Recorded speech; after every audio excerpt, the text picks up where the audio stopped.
Before he was Charles the Mad, Charles the Glass, or Please Don't Touch Me I Might Shatter. Charles VI of France was kind of a catch. Born in 1368, Charles was never supposed to be this weird. In fact, his early years as king were about as stable as medieval France could hope for, which is a low bar but a bar nonetheless. At just 11 years old, Charles inherited the throne after the passing of his father Charles V, who had spent most of his reign cleaning up the mess left by the previous one. This made young Charles VI, the heir to a halfway recovered France, less on fire than before, though still flickering at the edges. Hello travellers, histories do not always need to be boring. You can rest here and listen to hilarious histories to drift off to sleep. Before we continue, leave a comment to let me know when and where you are listening to this, and hit the subscribe button, but only if you enjoy what I do here. Let's begin. Now, most 11-year-olds in medieval Europe were still figuring out how to not eat candle wax. Charles? He was being crowned king in the Cathedral of Reims. The good news is, he didn't have to do it alone. France, in a rare stroke of competence, put together a dream team of uncles to help him rule the Dukes of Anjou, Berry and Burgundy. These men weren't just high-ranking nobles, they were experienced, cunning, and very good at pretending they weren't just waiting for the kid to turn his back so they could help themselves to the royal wine cellar. At first it worked. With their guidance, Charles's reign began with relative peace and a focus on stabilizing the economy. He even earned the nickname Charles le Bien-Aimé, Charles the Beloved. That's the kind of PR you only get when you're both underage and not currently bleeding the treasury dry. By the time Charles came of age in 1388, France was cautiously optimistic. Here was a young king with golden curls, a love of chivalry, and a solid education. He read books. He spoke Latin. He didn't immediately try to outlaw pants or marry a goose. The people were thrilled. The nobles were slightly less thrilled, mostly because Charles promptly kicked his uncles out of government and reinstated his father's old advisors, a group known as the Marmosets, a nickname that sounds like either a cheese or a medieval boy band, but was actually a circle of competent administrators. These marmosets weren't glamorous, but they were exactly what France needed. Experienced men who preferred ledgers to lances. Under their management, Charles implemented reforms, boosted the treasury, and tried to limit the overwhelming influence of the nobility. For a shining moment, France seemed to have accidentally invented good governance, and Charles, he was thriving. He loved tournaments, feasts, and long walks through forests where he didn't yet hallucinate enemy soldiers hiding behind trees. He married the Bavarian princess Isabeau at age 17. She was 14, which in medieval royal terms is practically married late, and their early marriage was surprisingly functional. Courtiers remarked on his kindness, his charm, and his willingness to actually listen to people, which in royal circles is like discovering your cat has suddenly learned how to do taxes. France for once wasn't crumbling under its own weight. Sure, the 100 Years' War with England was still technically ongoing, but truces held more often than not, and there was even talk of peace. Paris was bustling. Nobles were bickering, but in the normal, passive-aggressive feast-table way, not the stab-each-other and set the throne room on fire way. Charles presided over ceremonies with grace. He dressed magnificently, gave generously to the poor, and this cannot be stressed enough, did not yet think he was a glass statue who might explode upon contact. It's important to understand just how normal things were at this point, because when you hear Charles VI, your brain immediately jumps to the part where he's tiptoeing around the palace in padded clothes like a paranoid wineglass.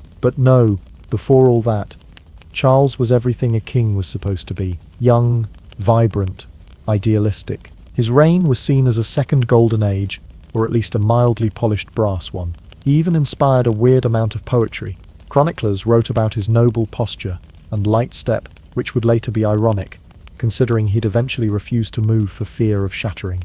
But in these early years, the only thing fragile about Charles was perhaps his patience for his greedy uncles. Still, underneath all this polished nobility, there were cracks forming, tiny ones. He was under constant pressure. He was young, the country was big, and his advisors, both old and new, were constantly tugging him in different directions. And when you're king, everyone expects you to be perfect at everything all the time.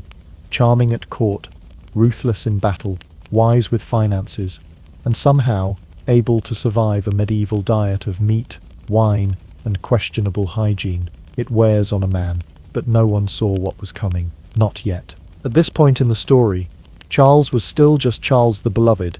He was the knightly king who looked like a painting and ruled like his father.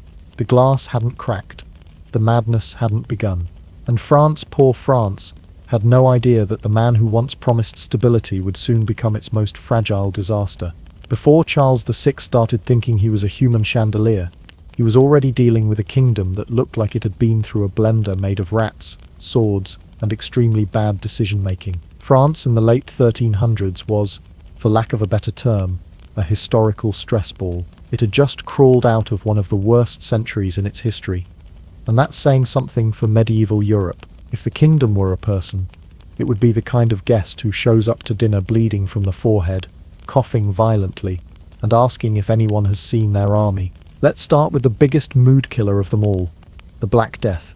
While the main outbreak hit Europe around 1347 to 1351, it didn't just vanish like a seasonal flu. Nope, it stuck around, like an unwanted house guest, who also kills a third of your family. Even decades later, France was still suffering the aftershocks, recurrent flare-ups of plague, a drastically reduced population, and the kind of generational trauma that made people think leeches were a good idea. Entire villages were gone. Fields sat empty. Skilled labor was in short supply, and surviving peasants were suddenly like, hey, maybe we should get paid more, which gave the nobility a case of the vapors. It was a medieval economic crisis wrapped in a health disaster inside a slow-motion apocalypse, and just to spice things up, everyone was constantly blaming someone else. Jews, foreigners, beggars, witches, goats, anyone and anything, except the actual fleas and bacteria doing the murdering. And then there was the 100 Years' War, which, if you're wondering, was neither emotionally healthy nor actually 100 years long in one stretch. It started in 1337 and would lurch its way through generations like the worst group project in European history.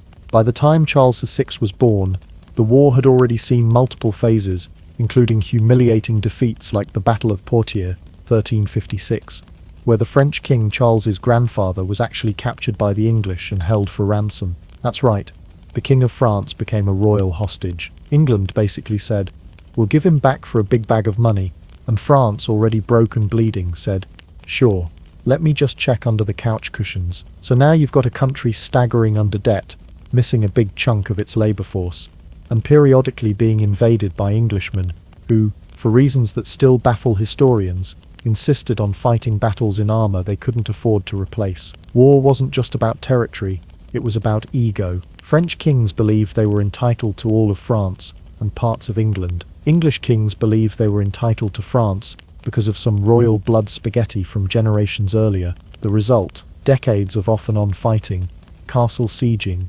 looting, and general stomping around like toddlers in chainmail. And don't forget the weather, which was like the cherry on top of France's slow-moving disaster sundae. Europe in the late 14th century was entering the tail end of the Little Ice Age, which is exactly what it sounds like. A multi-century period of cooler temperatures, failed harvests, and people discovering that snow in April is only fun if you're not trying to eat. Crops failed, wine soured. Famines hit different regions in waves. Every time a farmer thought, maybe this year will be better, Mother Nature responded, plot twist. Here's a drought, followed by mold. The economy, a disaster. Inflation made money worth less. Wages were weirdly unstable, and peasants were increasingly angry that they were the ones doing all the work while nobles practiced their jousting technique and complemented each other's cloaks. There were revolts, like the Jacquerie Uprising in 1358, where fed-up peasants grabbed whatever weapons they could find, usually pitchforks, axes, or anything heavy, and tried to rearrange the social hierarchy using blunt force. These revolts were often brutally crushed, but the message was clear. France was not okay, and the cracks were visible from the throne all the way down to the village goat herder. Religious life didn't help either. The Catholic Church, which was supposed to offer spiritual guidance, was too busy having a midlife crisis. During this period, the Western Schism, 1378-1417, split the church between two, and at one point, 3 rival popes. Imagine going to confession and not knowing which pope was valid. It was like choosing between 3 different brands of holy water and hoping one of them wasn't just cleverly marketed tap So if you're wondering what kind of world Charles VI was born into, imagine this. You've got plague-scarred cities, a war that won't die, cold summers, angry peasants, and a religious system that's basically playing a game of which pope is it anyway. Being king in 14th century France was like trying to babysit a dragon with indigestion. You're not sure what's going to explode next, but you're confident it'll be your fault. And every time something went wrong, someone would eventually point a finger and say, well, it's probably the English. Even if the problem was weather or mice or the soup being too salty, somehow England got blamed. This was the backdrop. This was the kingdom that would one day be ruled by a man terrified of bumping into a chair leg. And while the glass delusion hadn't arrived yet, the environment was already fragile in every sense of the word. If there was a moment when everything changed, when Charles VI went from the beloved to the unpredictable, it was the summer of 1392, and it all started on a dusty road, in a forest, under the blazing sun, because of course it did. Nothing good ever happens in a medieval forest. It's where fairy tales go to get weird, and where French kings apparently go to completely lose it. To be clear, Charles hadn't shown any signs of madness before this. Sure, he was under pressure. Being a king in medieval France was like trying to solve a jigsaw puzzle while riding a horse through a burning tavern.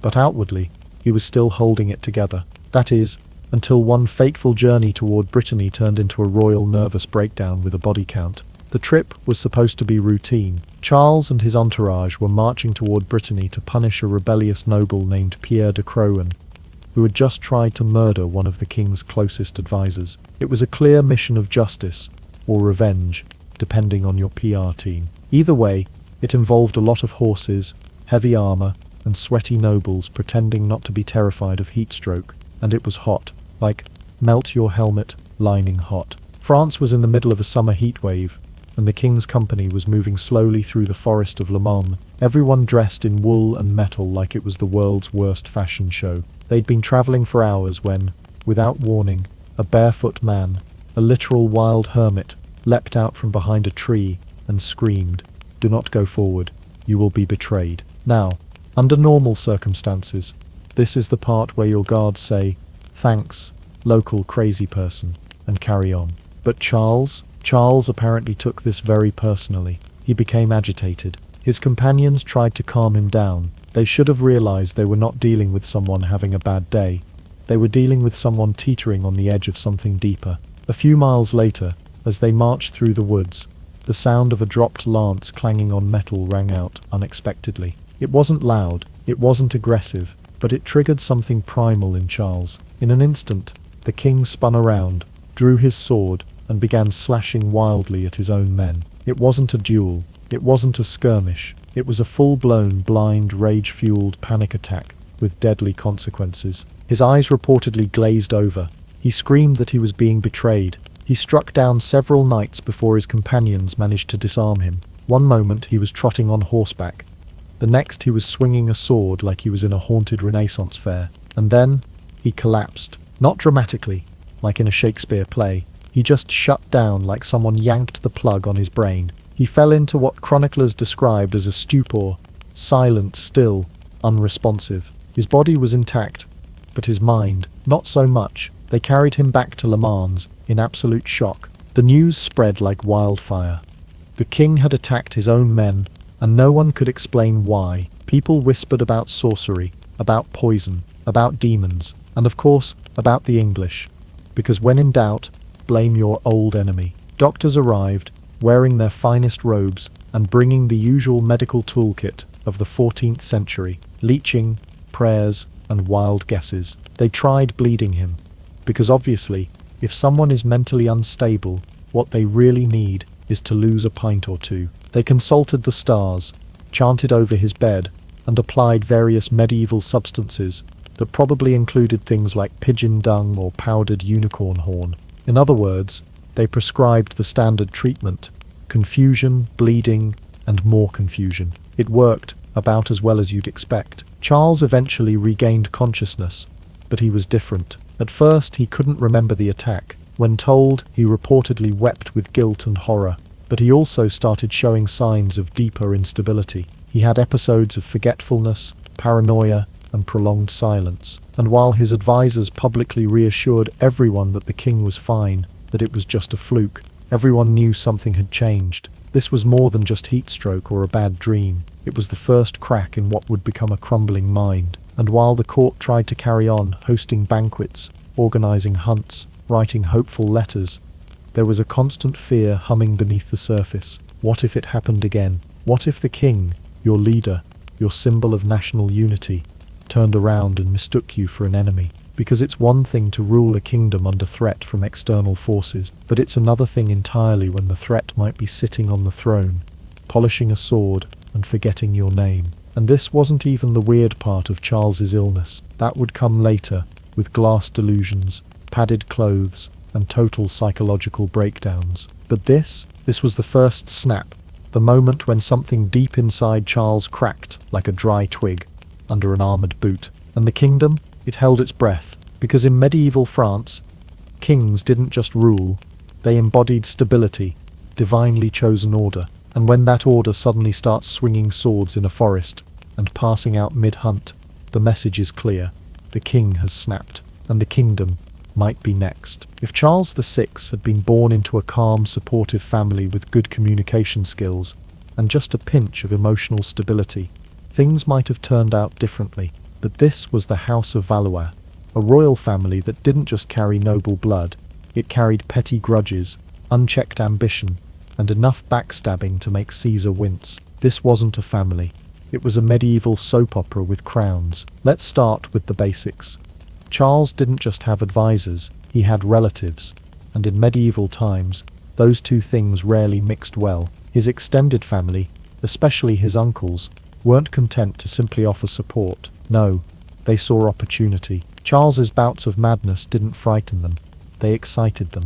A mentally unstable king meant a power vacuum, and a power vacuum meant it was time to reach for the biggest chair in the room. At the heart of this mud wrestling match were two main players, Louis of Orleans and John the Fearless, Duke of Burgundy. These weren't cousins who'd argue over inheritance. These were full-blown warlords, with matching family crests and clashing egos, ready to throw France into a civil war just to prove whose beard was more legitimate. Louis of Orleans, Charles's younger brother, was charming, fashionable, and constantly in debt, which didn't stop him from throwing some of the most lavish parties the kingdom had ever seen. He had a reputation for being, let's say, affectionate, especially toward his sister-in-law, Queen Isabeau. Rumors swirled that they were more than just family, and while nothing was ever proven, the court whispered like it was a national sport. On the opposite side was John the Fearless, a man whose nickname tells you all you need to know. He was bold, calculating, and convinced that the only way to save France was to put France under his own control. Subtlety was not his strong suit. He once ordered an assassination so blatantly that people were less surprised it happened, and more surprised it took him so long. Now, to be fair, Charles VI did try to rule. He would recover intermittently between episodes, stepping in to issue decrees and appear at court. But every time he slipped back into madness, his relatives pounced like nobles at a wine buffet. The result? A rotating regency that functioned less like a council and more like a wrestling ring. Every faction tried to outmaneuver the other, claiming they were the true protectors of the crown, while simultaneously looting the treasury and handing out titles like medieval Oprah. Meanwhile, Queen Isabeau, young, intelligent, and trapped between a sick husband and power-hungry in-laws, found herself in an impossible position. She tried to maintain order, but in a court where loyalty changed faster than fashion trends, her every move was questioned. She became a pawn, scapegoat, and sometimes queen regent, depending on who was currently winning the backroom argument. Let's be honest, family therapy didn't exist in the 15th century, but if it had, the therapist would have quit halfway through the first session, muttering something about hazard pay and too many swords in the office. This chaotic tug-of-war didn't just hurt Charles, it hurt the entire country. As dukes fought for control, provinces were neglected, taxes were misused, and law enforcement was something of a polite suggestion. The court, once known for its poetry, chivalry, and elaborate tapestries, became a den of spies, bribes, poisonings, and accidental horse tramplings. And let's not forget the petty drama. At one point, Louis of Orleans was accused of casting spells to worsen the king's condition. That's right.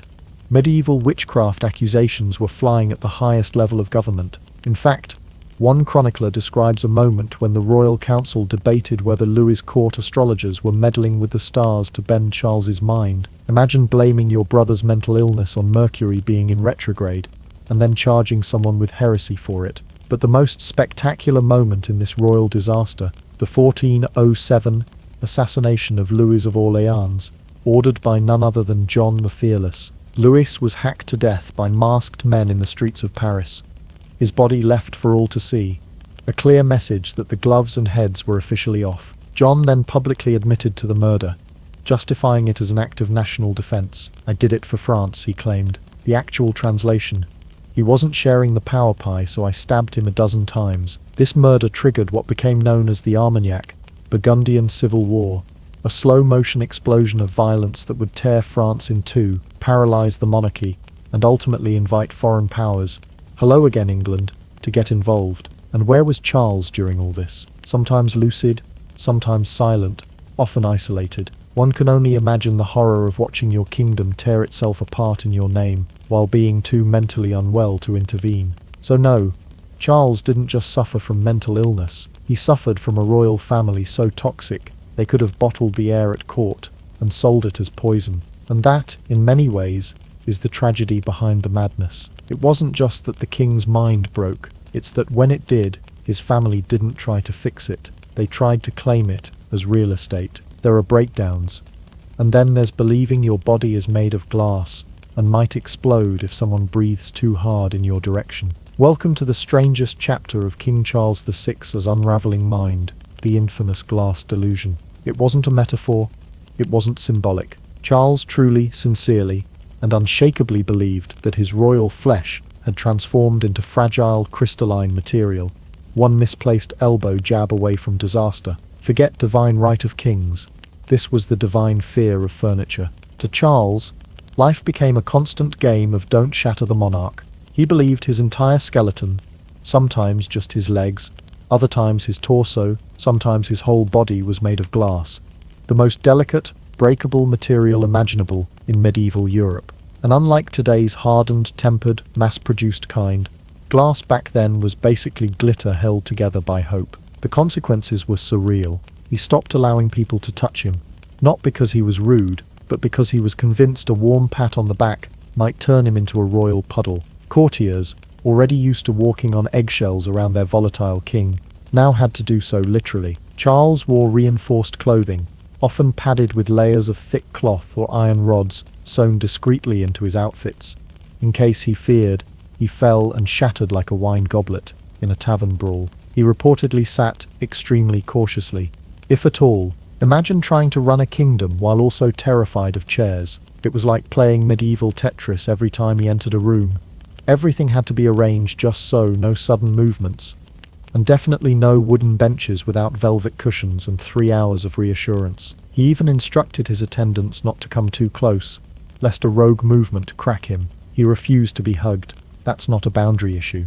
That's a physics issue. If hugs were weapons of mass destruction, Charles was a one-man nuclear deterrent. Even his children had to keep their distance. Emotional intimacy was replaced with cautious nods and slow-motion hand waves from across the throne room. And the real kicker, he wasn't alone. Believe it or not, the glass delusion was an actual, documented, medieval psychological phenomenon.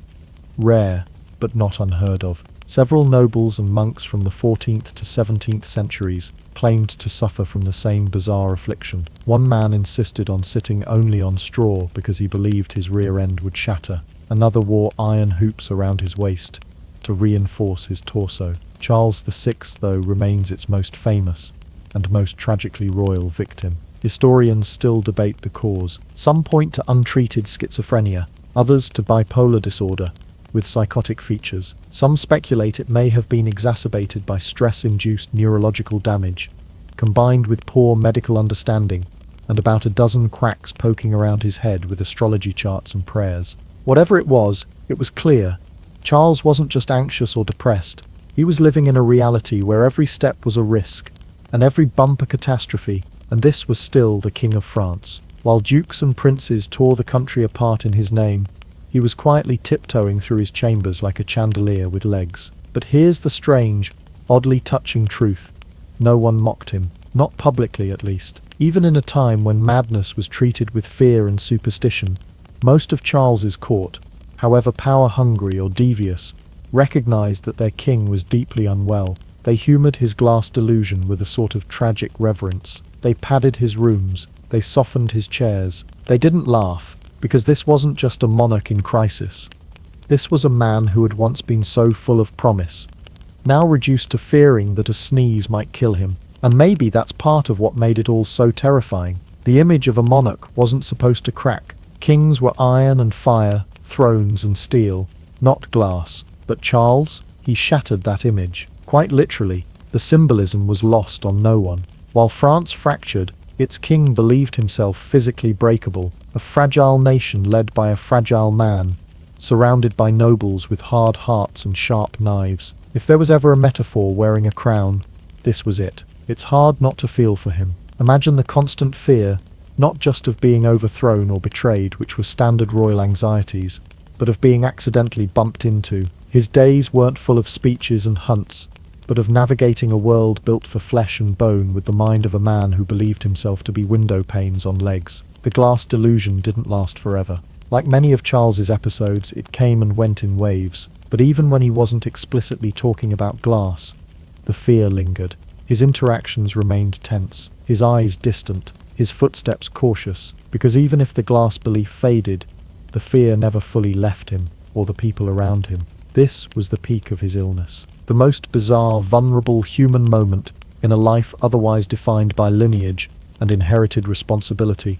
And if Charles VI had once been the beloved, he was now something stranger, a king in hiding, not from enemies, but from the touch of the world itself.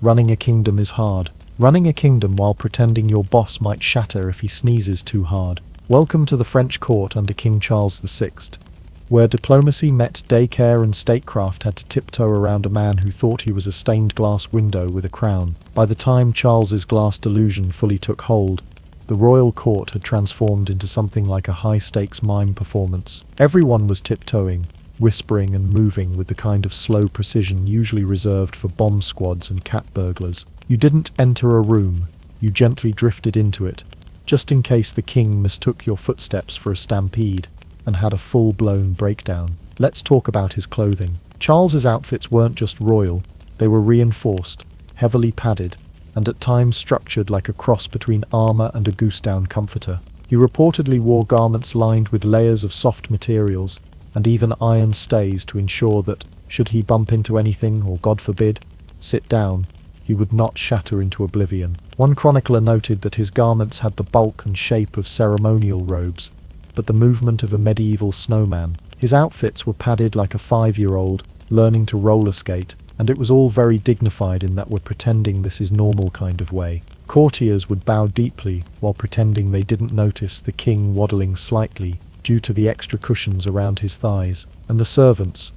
Oh, the servants. Their job descriptions were rewritten overnight. What once was footman to the king was now unofficial anti-collision consultant. They were trained in the fine art of not touching anything near Charles. If he stood up, 3 people would subtly lean forward, just in case he toppled. If he walked down a hallway, his path was cleared in advance like he was a particularly expensive porcelain vase being moved between museum exhibits. Knights, the very same men who had once led cavalry charges into battle, were now gently reminding the king not to lean too hard on his armrest. These were men who had taken arrows to the knee and survived sieges, and now they were whispering, "Careful, Your Majesty, the chair is wood today." Then there were the architectural modifications. While we don't have IKEA-style floor plans showing padded walls, some accounts suggest that parts of the royal chambers were rearranged to make movement easier and less threatening.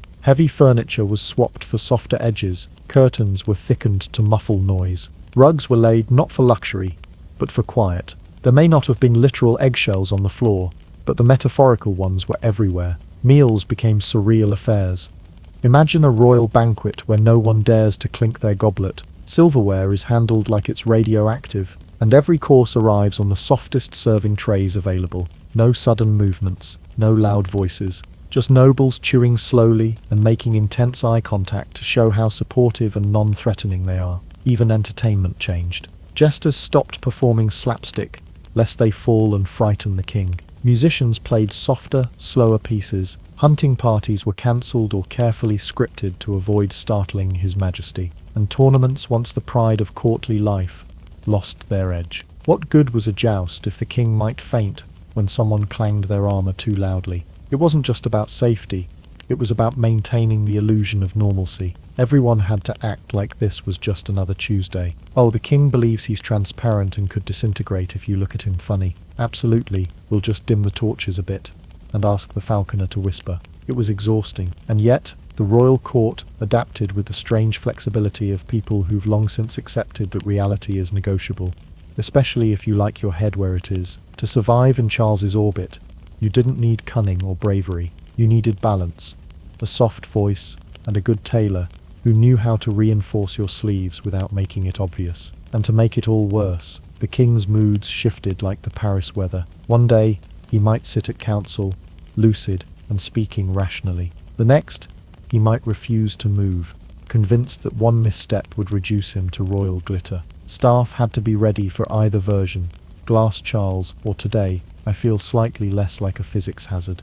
Charles. There were even designated handlers whose job was essentially royal emotional support human, quietly guiding him through the day, like a courtly chaperone with a PhD in medieval patience. One might wonder, why didn't anyone just snap and shout, "You're not glass"? Well, for one thing, you don't scream at kings, especially not kings with swords, even if they need 2 squires and a physics lecture before they dare to pick one up. But more than that, there was a level of compassion, perhaps mixed with fear and self-interest, that made the court go along with it. No one wanted to break the king, not metaphorically, and definitely not literally. So while the outside world burned, fought, and schemed, inside the palace, it was all soft shoes, muffled voices, and carefully padded corridors. The court became a theatre of politeness and practiced calm, all for a man who once ruled with charisma, but now ruled only in whispers.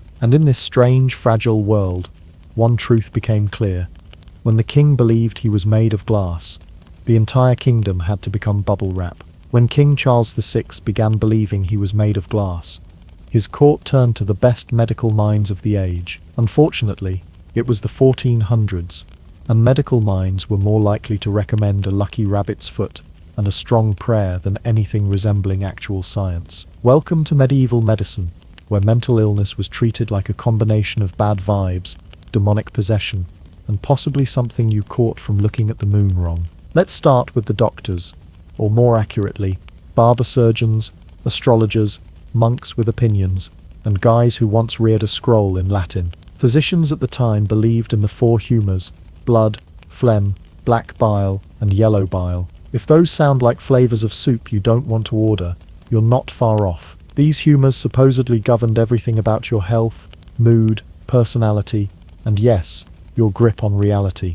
So when Charles started showing signs of mental illness, the first question wasn't, how do we help him? It was, which humour is acting up, and can we remove it with leeches? The answer was usually yes. Bloodletting was the go-to strategy. The theory: too much blood made you hot-headed and crazy, so the obvious solution was to stab the king gently and drain him like a royal juice pouch. They'd open a vein, preferably one with enough dramatic flair to impress the court, and let it flow into a bowl, watching carefully to see if his madness leaked out with it. Spoiler, it didn't. Next up, hot baths, but not just for relaxation. No, these were therapeutic spa days from medieval hell. One recommended treatment involved Charles soaking in steaming water, while monks stood nearby reading scripture, praying, or depending on the monastery, yelling, loudly, for hours. It was like baptism meets boot camp. Therapy, but make it medieval. And if the hot bath didn't do it, they tried cold baths, because obviously the only thing better than steaming a paranoid man is shocking him with ice water. One chronicler describes Charles being subjected to sudden dowsings, meant to shock the madness from his bones. Imagine being convinced you're made of glass, and then someone dumps a freezing bucket of water on your head. Not only are you still mentally unwell, you're also now wet and furious. But wait, it gets better. Many physicians consulted the stars before diagnosing Charles. Astrology was considered a respectable branch of medicine, and it wasn't uncommon for royal doctors to check the alignment of Mars and Jupiter before making major decisions. Was Mercury in retrograde?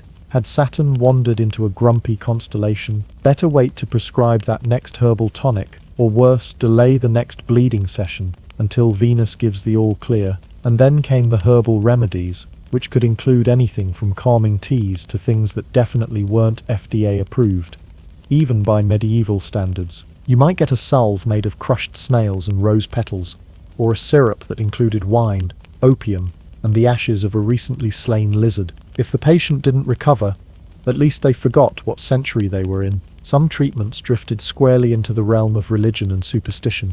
Priests performed exorcisms, suspecting Charles might be possessed by demons, or perhaps a ghost who had also once thought he was a fragile glass goblet. Holy water was sprinkled liberally.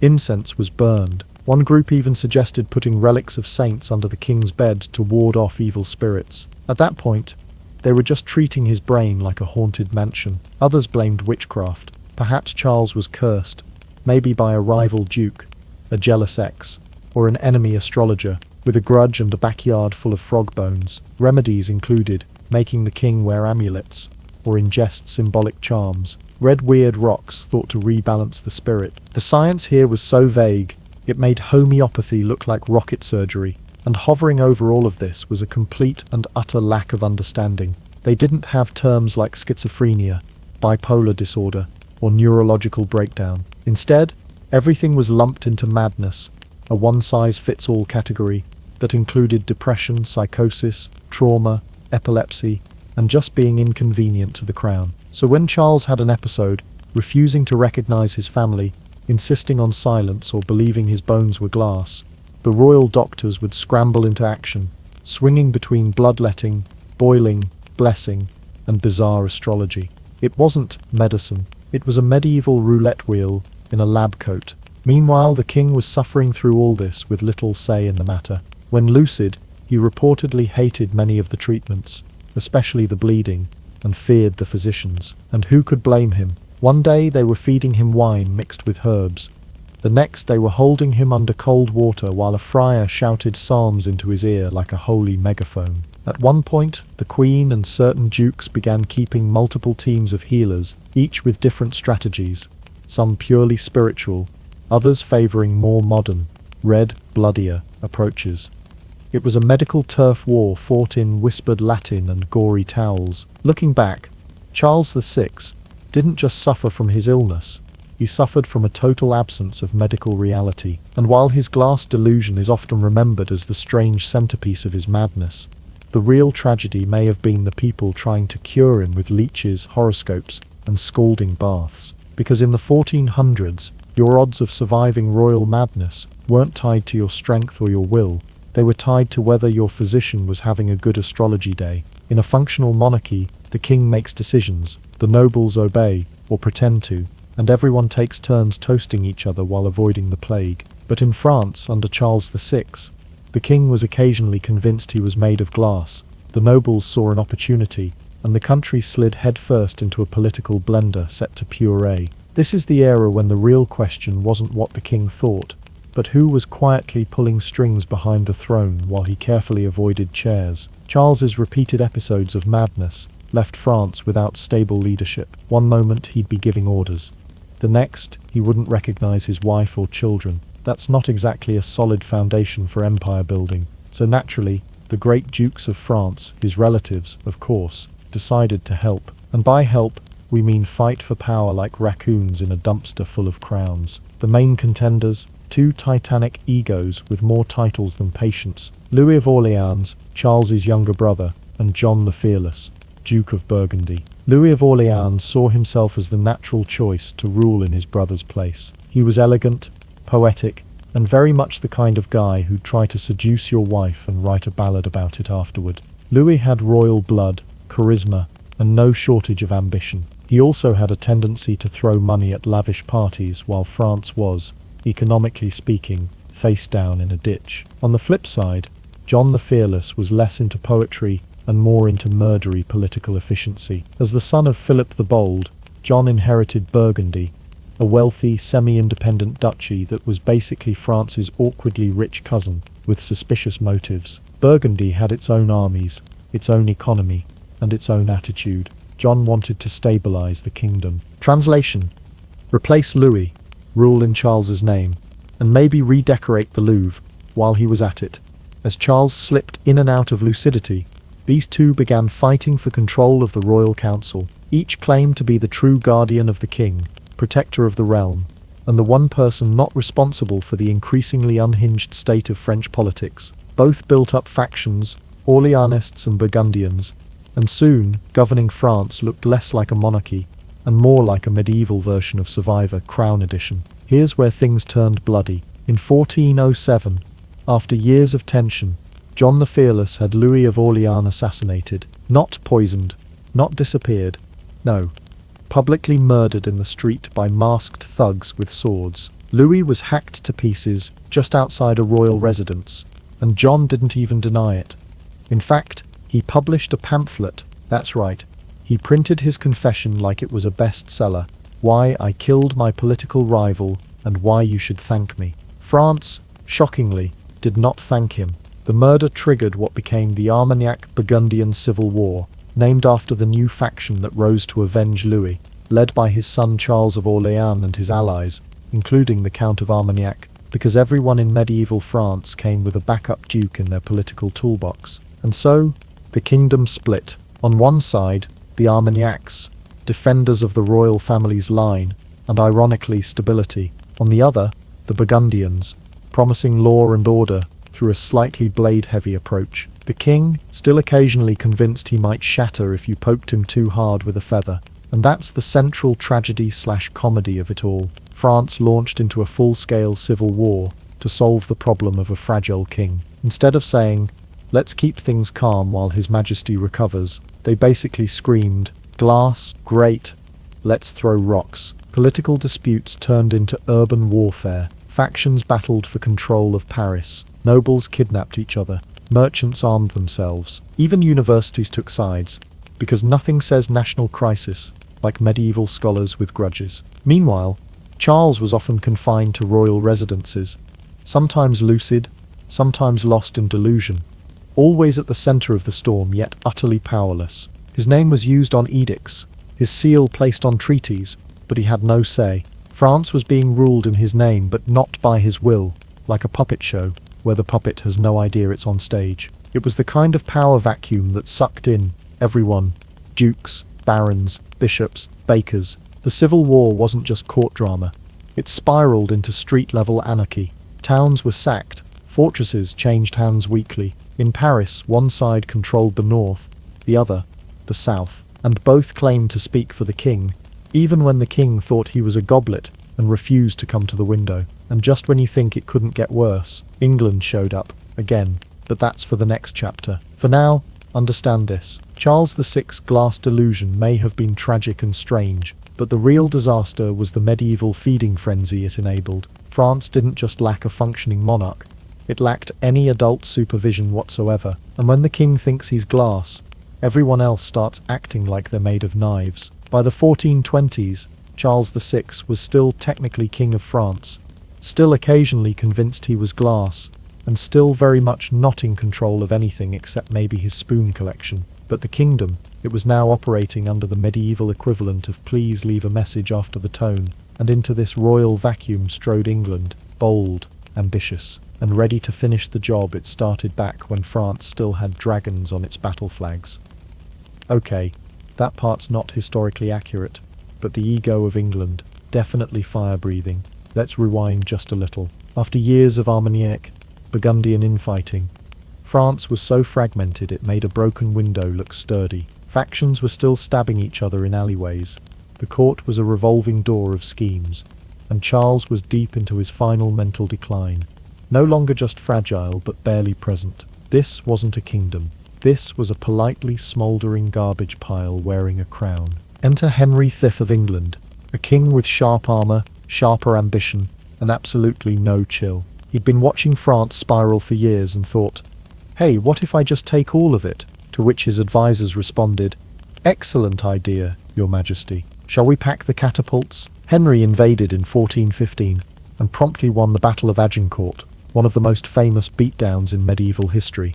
It featured longbows, mud, and a lot of confused French knights falling over in heavy armor like overcooked lasagna. The French nobility got wrecked, morale plummeted, and the path to conquest was suddenly wide open. The real kicker came 5 years later, in 1420, with the Treaty of Troyes, a document so humiliating, it may as well have been titled, "We give up, please don't break the furniture." In it, Charles VI disinherited his own son, the Dauphin, and recognized Henry V as heir and the future King of France. Let's repeat that. The King of France agreed to pass the crown to the King of England. It was like your boss announcing, "After I retire, the CEO of our biggest competitor will take over. Also, I've left him all my office plants." The treaty didn't just weaken the French royal line, it effectively fused the two thrones, creating what was supposed to be a joint monarchy. France and England, united under one king. Spoiler alert, that king wouldn't be French, and Charles VI. He signed it, or rather, his regents signed it for him. No one's quite sure whether he fully understood what was happening. He was still alive, still king in name, and still occasionally mistaking his own reflection for an assassination attempt. But now, officially, he'd given away the country. Of course, not everyone agreed with this arrangement, namely, the Dauphin Charles, the rightful heir, who was suddenly told he'd been demoted to person not invited to the coronation. Furious, he declared the treaty invalid, called the English invaders, and retreated south to rally his loyalists. France had now become a patchwork, the north controlled by the English and their Burgundian allies, the south by the Dauphin, and what remained of French resistance. Which brings us to Joan of Arc, the teenage girl who showed up in battered armor, claiming divine visions, and asking for a horse. When Joan first entered the scene in 1429, France was in absolute shambles. Charles V was near death.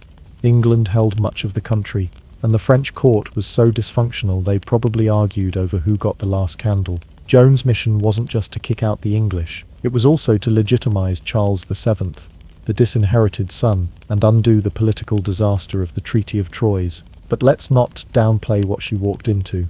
She was trying to lead a fractured army, restore a crown that had been basically gifted to another country, and win the trust of a paranoid prince, who for all she knew, might have been half convinced his father had actually been made of glass. France didn't need a general.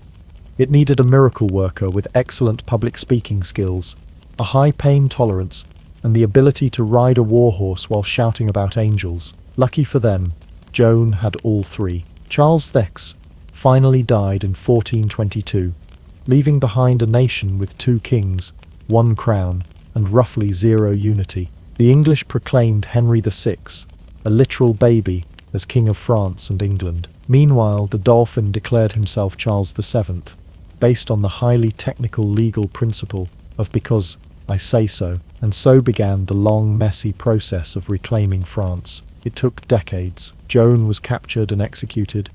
Charles VII eventually reconsolidated power, and the English were slowly pushed back across the Channel, sulking and yelling about longbows. But through it all, the memory of Charles VI loomed large. Because France didn't just fall apart because of war or politics. It fell apart because its king mentally collapsed, and no one knew how to handle it. No therapist, no concept of psychiatry, just superstition, power-hungry dukes, and one very fragile royal ego, wrapped in layers of velvet and fear. The Treaty of Troyes was the symptom, the war was the result. And Joan of Arc? She was the fever dream of a nation trying to wake itself back up. By the time the 100 Years' War ended, France had endured assassinations, invasions, treason, saintly visions, and one very fragile monarch who thought he might shatter from a hug. And honestly, that still wasn't the weirdest century France ever had.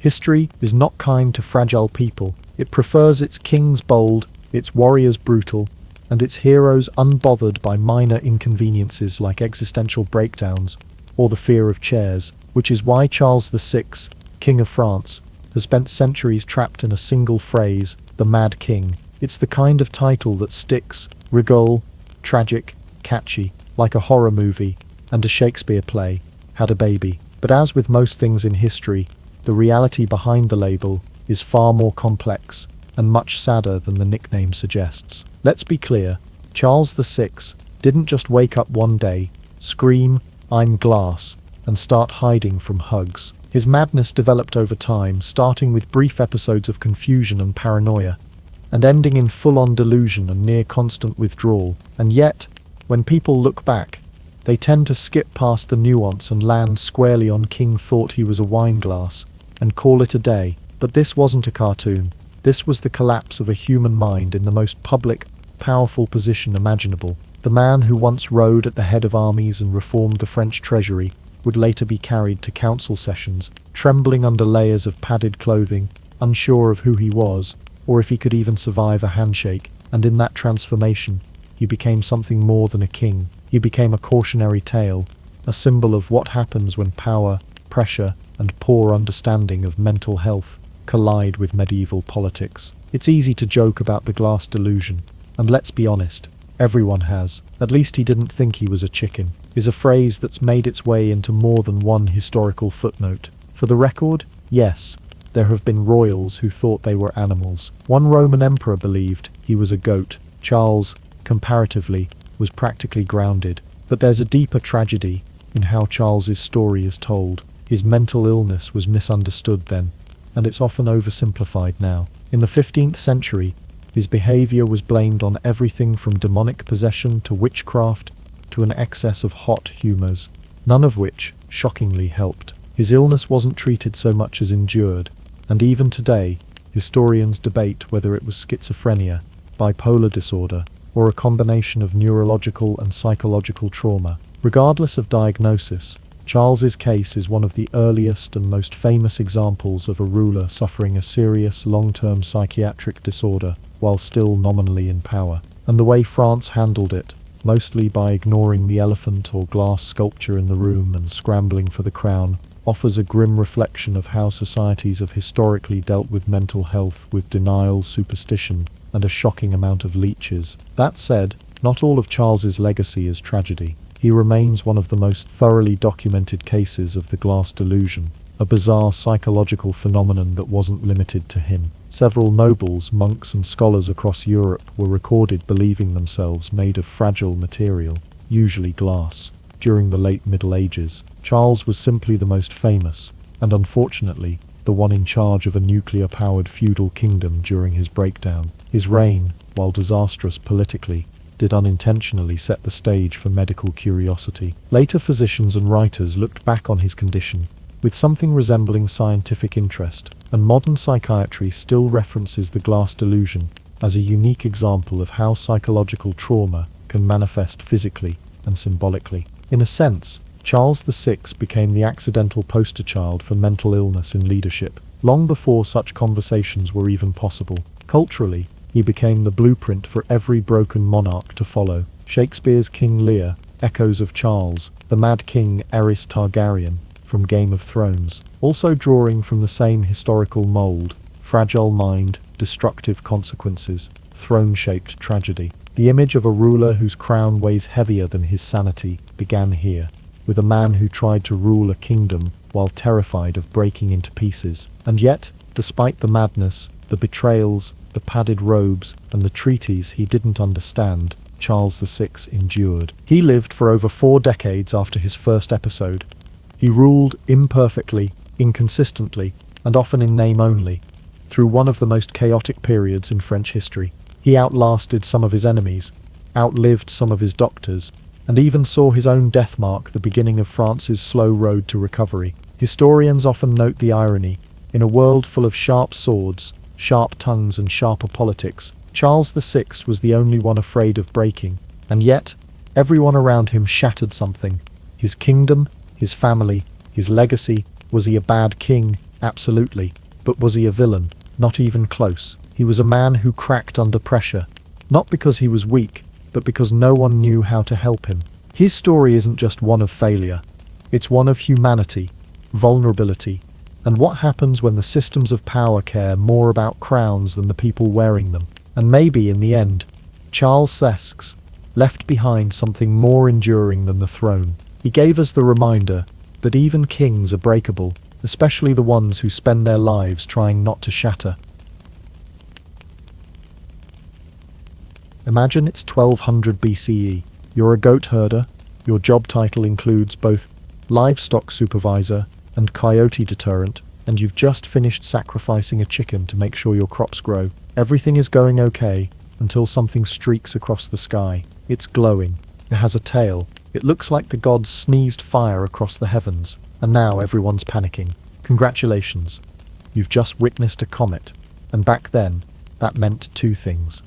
One, you were about to have a very bad year, and two, nobody was going to believe it wasn't your fault. Today we know comets as icy visitors from the outer solar system. Essentially, they're just dirty snowballs with trust issues, orbiting the sun and occasionally dropping by for a dramatic flyby. Astronomers will tell you they're composed of rock, dust, frozen gases like carbon dioxide and methane, and they only develop those glowing tails when solar radiation blasts them. But to the average medieval peasant, oh no, a comet wasn't a ball of frozen gas. It was cosmic fury with a deadline. Scientists today call them celestial bodies. Back then, people called them sky swords, hairy stars, or God's flaming warning sign. And if it showed up in the sky, that meant something, probably something catastrophic, was about to hit the fan. Or, as one chronicler would put it, in 1066, the star shone with great light.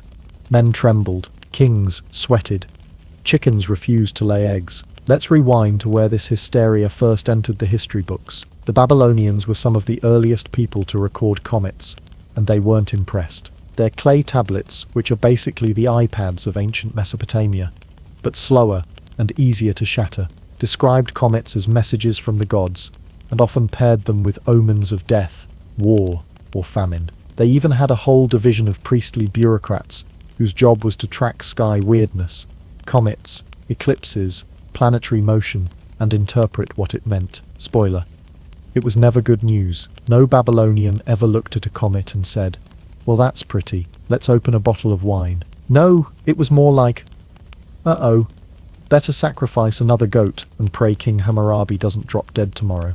Across the globe, the Chinese were also obsessed with celestial phenomena, but with way more precision. Their comet observations stretch back to 613 BCE, and they catalogued comets based on their appearance: straight tails, curved tails, multiple tails, basically the ancient version of Pokemon types, but with more do. One Chinese record described a comet that looked like a long-tailed pheasant, which is poetic, unless you're the emperor, because in Chinese tradition, such a comet often meant your dynasty was on fire, and you just didn't know it yet. What makes Chinese records unique is that they kept these comet notes meticulously over centuries, making them accidentally helpful to modern astronomy. They were trying to spot omens. Instead, they left us with centuries of comet tracking data. Thanks, terrified ancient scholars. Now let's jump forward to early European reactions, because no one does doom-laced overreactions quite like medieval Europe.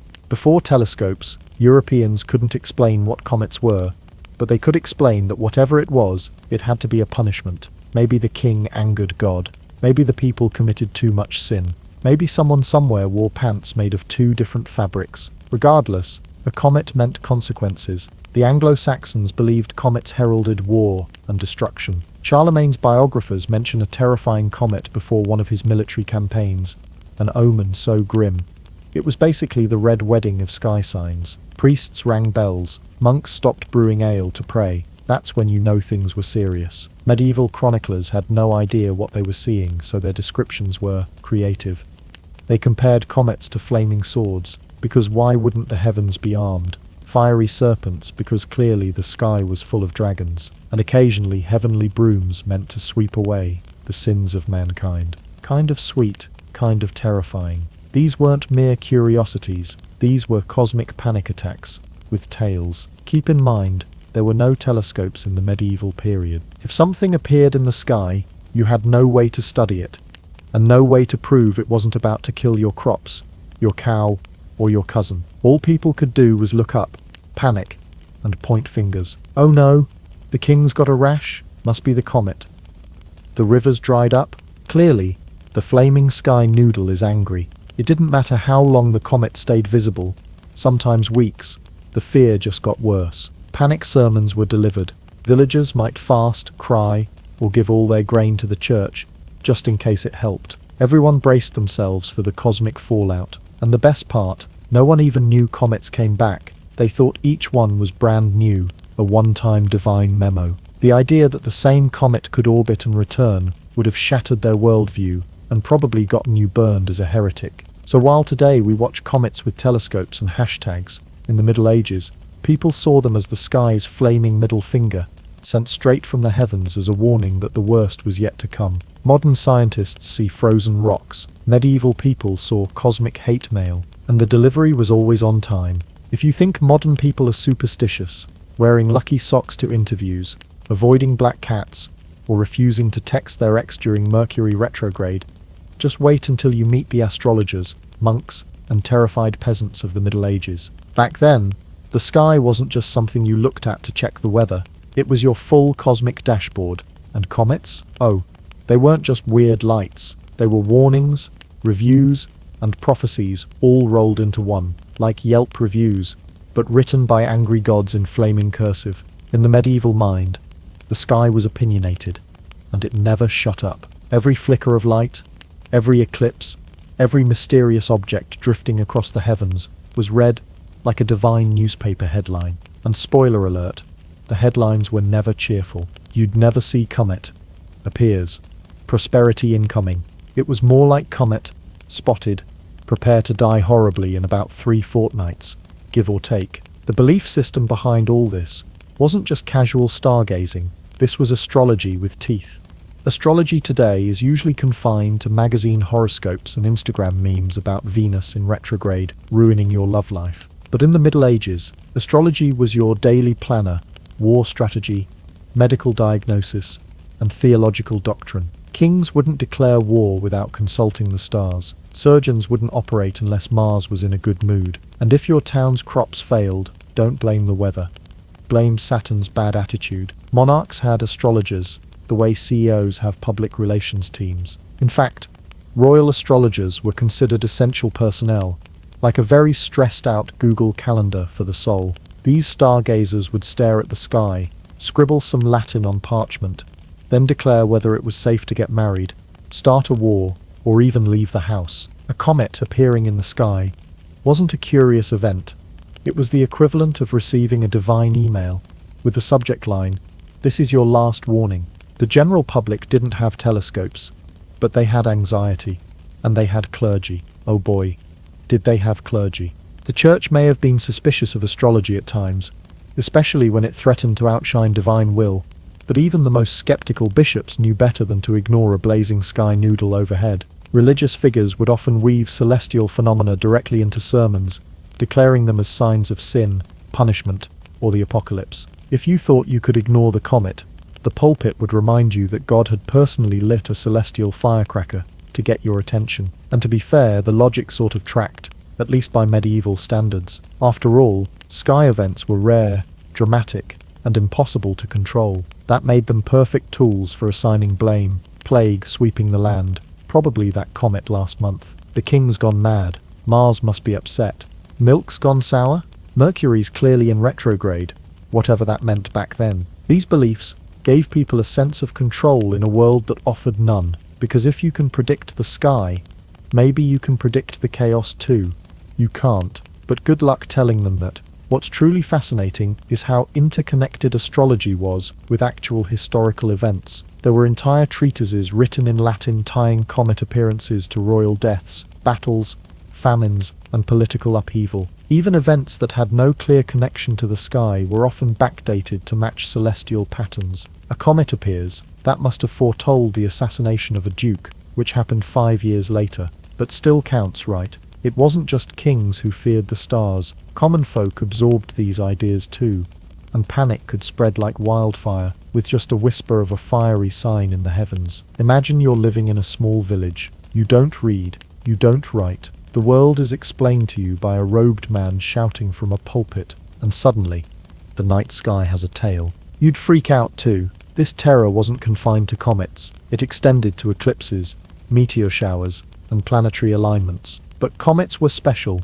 They moved in erratic ways, appeared without warning, and stuck around like uninvited guests. They didn't just show up, they lingered. and in the logic of medieval minds that made them the equivalent of the heavens pulling up a chair to watch the chaos unfold. So yes, comets were terrifying. But they weren't just feared as flaming rocks, they were interpreted, dissected, politicized, sermonized, and blamed for everything from failed harvests to fevers to inconvenient marriages. They were celestial reviews, and unfortunately for Earth, the rating was always 1 star and a threat of smiting. Which raises the question, if comets were the omens of doom, what did people do when they saw them?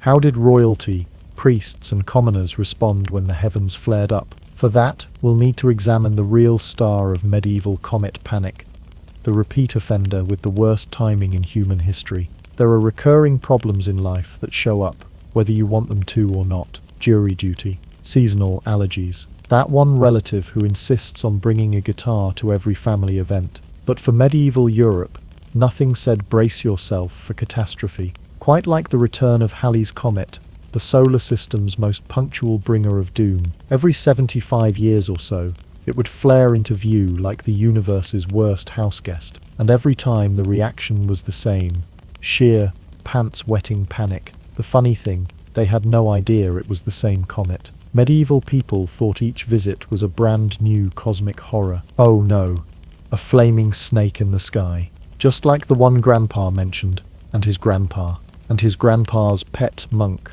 No one realized it was the same frozen dirt ball doing laps around the sun like it was training for the Cosmic Olympics. They couldn't know it, because no one had the tools, math, or patience to track it over generations. But what they did have was fear, and a lot of it. Let's talk about its greatest hit, Halley's comet in 1066. This wasn't just a random year.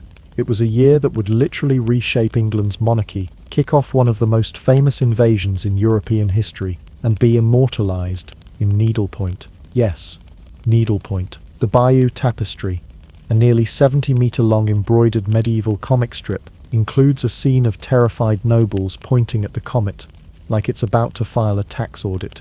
Here's what happened. In early 1066, King Edward the Confessor died without a clear heir. A man named Harold Godwinson became king, and everything was going fine by medieval standards.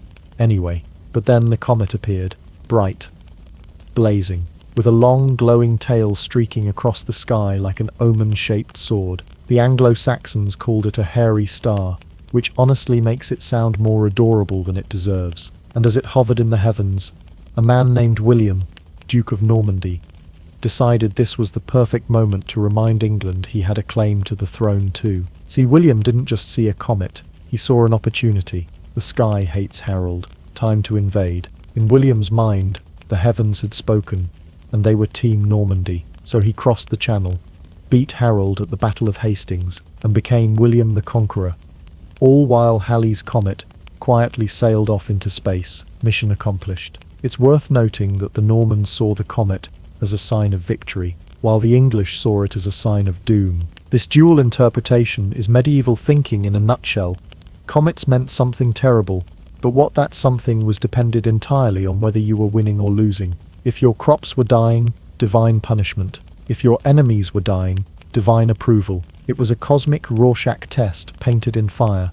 But Halley didn't stop with 1066. It made the rounds in 1145, showing up right around the time Second Crusade fever was spreading across Europe. Again, it was seen as a celestial shout of approval or disapproval, depending on whom you asked. It sparked debates, panicked prayers, and at least one king doubling his penance schedule, just in case. After all, if God was sending fireballs across the sky, maybe it was time to fast a little harder and stop murdering quite so many Saracens. In 1222, Halley's comet popped back up, just in time to terrify Europe again, and possibly influence the rise of the Mongol Empire. While direct cause and effect is a little fuzzy, some chroniclers link the comet's appearance to Genghis Khan's campaigns, and his belief that heaven was giving him the green light to conquer everything that wasn't nailed down. And Genghis didn't do subtle. If a flaming sky beacon appeared, clearly it meant he should burn a few more cities to the ground. Fast forward to 1301, and Halley's comet was still at it. This time inspiring Giotto di Bondone, an Italian painter, to use a comet as the model for the Star of Bethlehem in his famous Nativity fresco, which is wild, because this marked the start of comets entering religious art as symbols of divine light.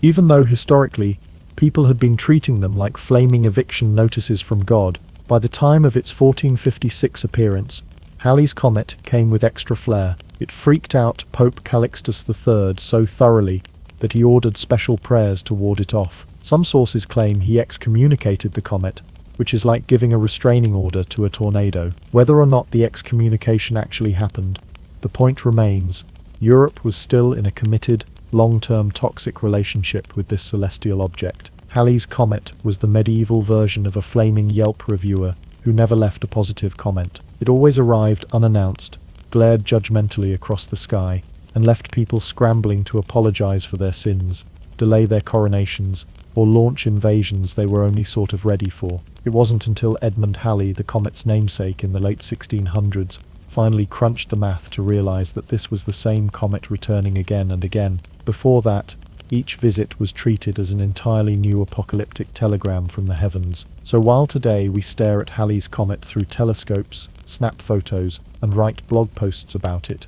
back then, it was a fiery harbinger of social collapse, divine wrath, and potential royal faceplants. To us, it's a neat reminder of our place in the solar system. To them, it was the sky telling them, once again, you've made a mistake, and I'm here to make it worse. In the Middle Ages, royal survival wasn't just about avoiding poison rebellion, or accidentally starting a war over whose horse pooped in the wrong courtyard. No, the biggest threat to a king's health was often 93 million miles away, and on fire. That's right, if a comet showed up in the sky, the court's astrologers started sweating, the bishops hit the prayer books, and the nobles, they started whispering about succession plans. Because if there was one thing everyone knew, it was this. Comets killed kings, or at least, that's what people thought. They weren't exactly handing out autopsy reports in 1140. If the monarch dropped dead, and a comet had recently waved its fiery tail across the sky, that was enough. The logic was airtight.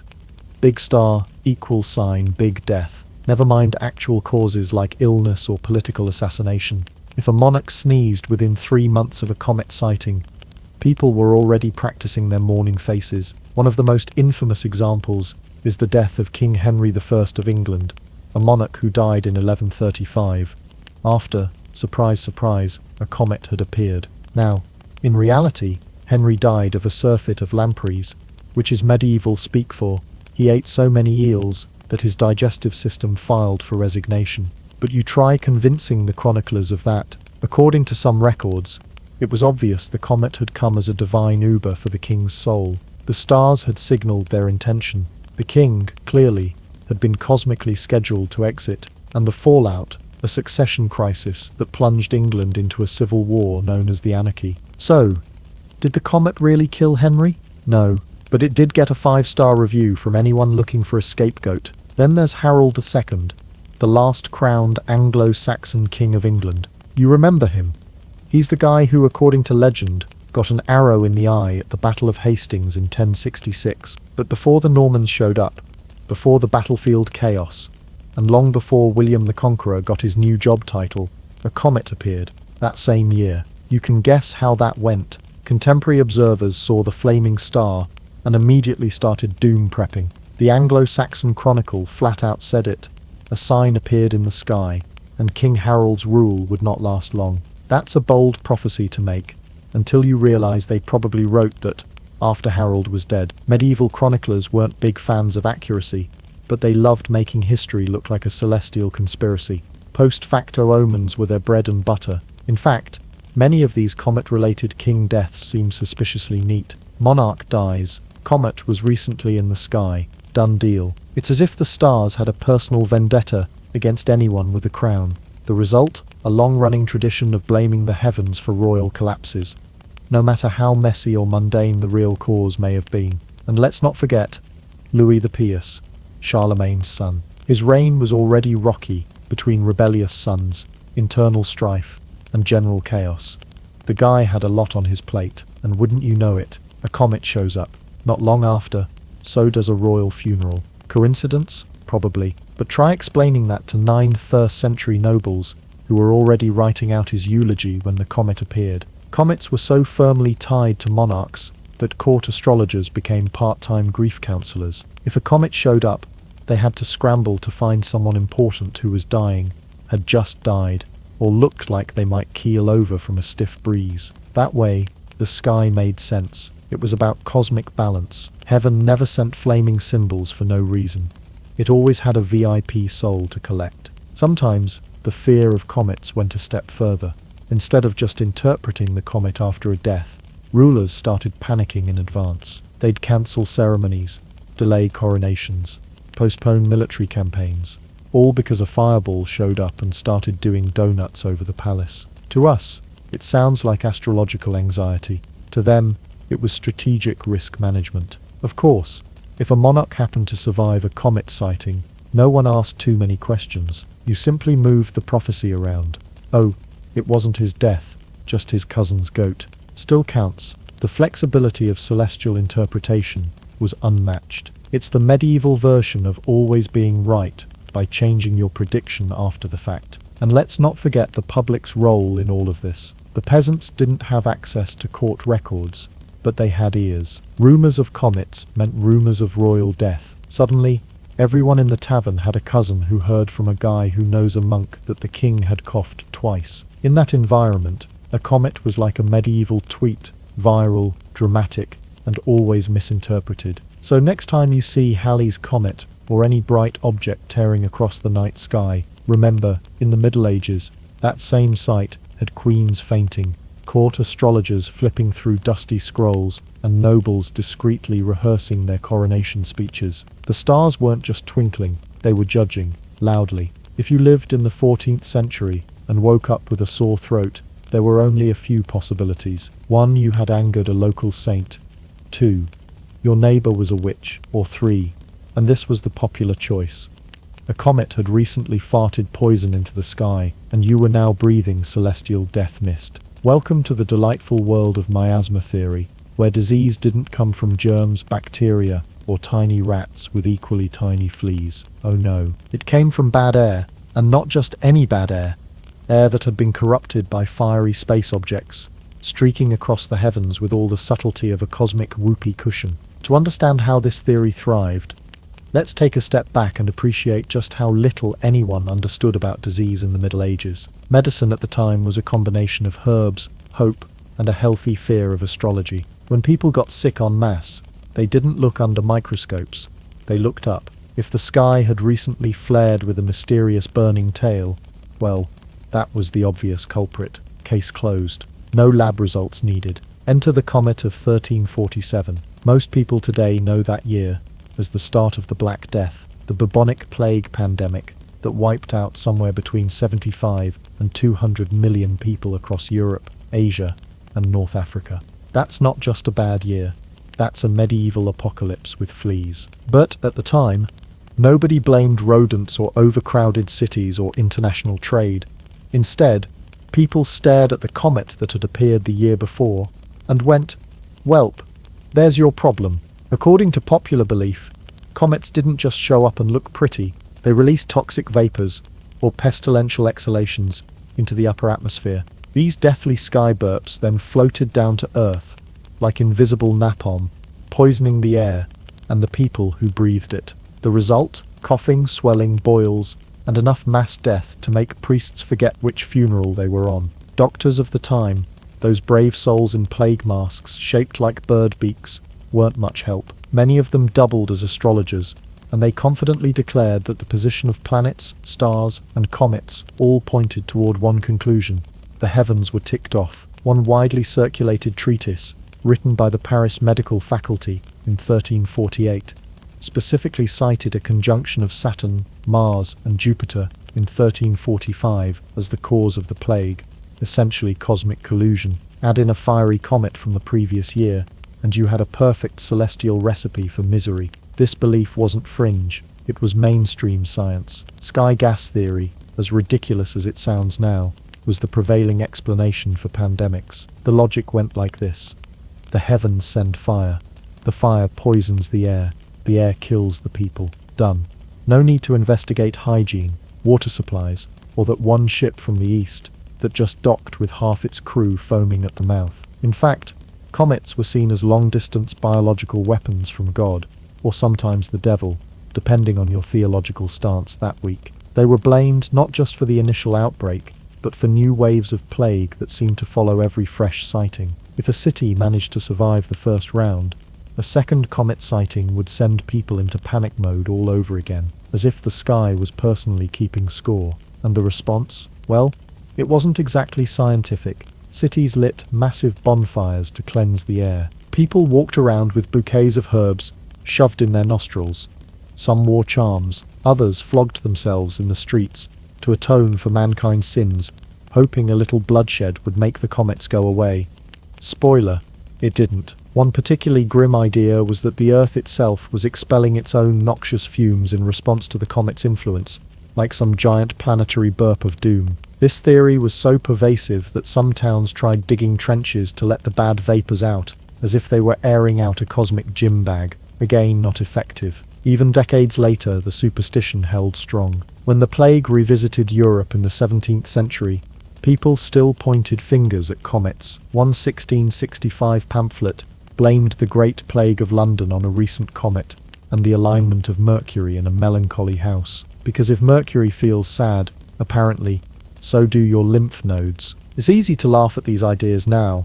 After all, we have antibiotics, vaccines, and Wikipedia. But in a world where people couldn't even agree on how blood moved through the body, a giant burning sky streak felt like a pretty solid explanation for the sudden mysterious deaths of your neighbors, your family, and the guy who used to sell you turnips. So yes, the real cause of the Black Death was Yersinia pestis, a bacteria spread by fleas on rats. But in the minds of millions at the time, it was the comet that did it. Not directly, but by toxic celestial vibes. Forget germ theory, this was doom theory.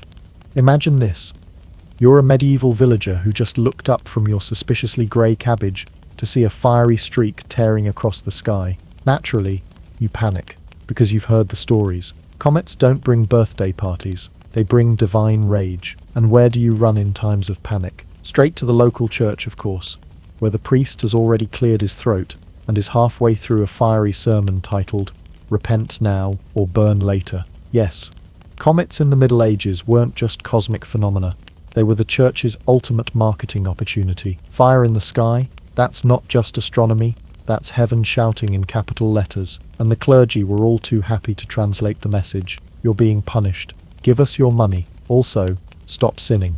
But mostly, the money. To the average peasant, a comet was God's version of an angry Yelp review, and the church positioned itself as the only place offering customer support. The moment one appeared, confession lines grew longer than the local plague list. People who hadn't prayed in years were suddenly on their knees, begging for divine forgiveness, just in case the tail of that comet was about to whip through their village like a flaming broom of holy judgment. And the priests, they had prepared material. You'd think these sermons were spontaneous bursts of divine inspiration, but make no mistake, medieval clergy had templates ready to go. Woe unto thee, O sinful people! Cue crowd weeping.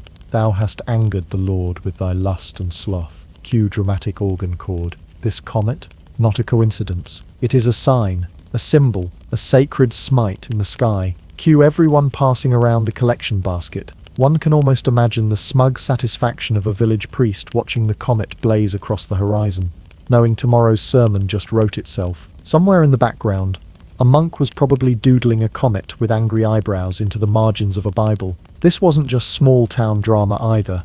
The bigwigs in the Vatican were fully on board. Popes issued proclamations, urging mass penance, fasting and surprise, generous donations to the church. The arrival of a comet was treated like a spiritual emergency, the divine equivalent of someone pulling the fire alarm on humanity. There were organized processions, spontaneous outbursts of hymn singing, and even mass flagellation parades, because nothing says, "Please don't smite us," like hundreds of people beating themselves while sobbing through Latin chants. One notable example came in 1456, when Halley's comet made its scheduled stopover.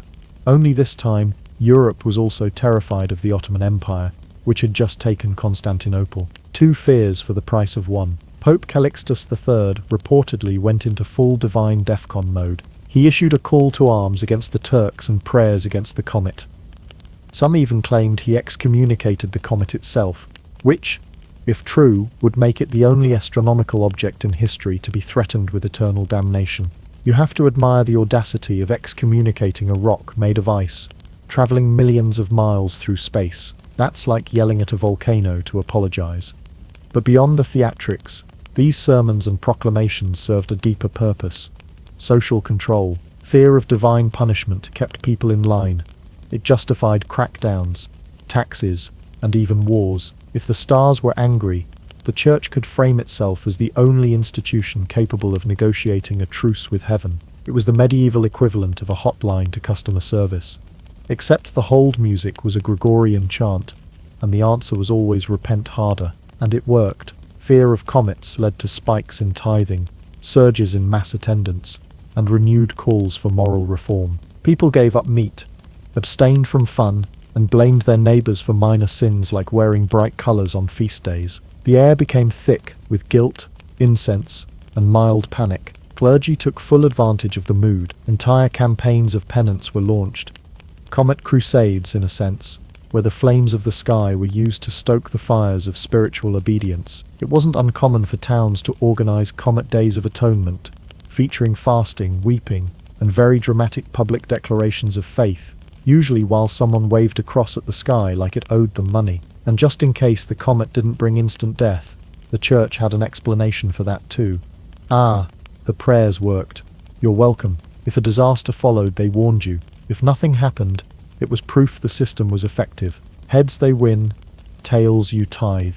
By blending astronomy, theology, and a little bit of cosmic theatre, the church maintained its role not just as spiritual guide, but as interpreter of divine signals. In an age when most people couldn't read, and the sky looked like an unpredictable God-scrawled message board, the clergy were the ones holding the decoder ring. So the next time you see a comet blazing silently through the night, remember centuries ago, it would have triggered emergency sermons, apocalyptic weeping, and perhaps a small parade of monks hitting themselves with sticks, all to convince you that the sky was mad and your wallet had the cure. If you've ever tried to draw something from memory and accidentally made it look like a melted sock puppet, then congratulations, you might have a future as a medieval comet artist. Because when it came to painting, stitching, or illuminating fiery sky doom, medieval creatives gave it their absolute chaotic best. Some comets looked like flaming swords, others like snakes, and a few, let's be honest,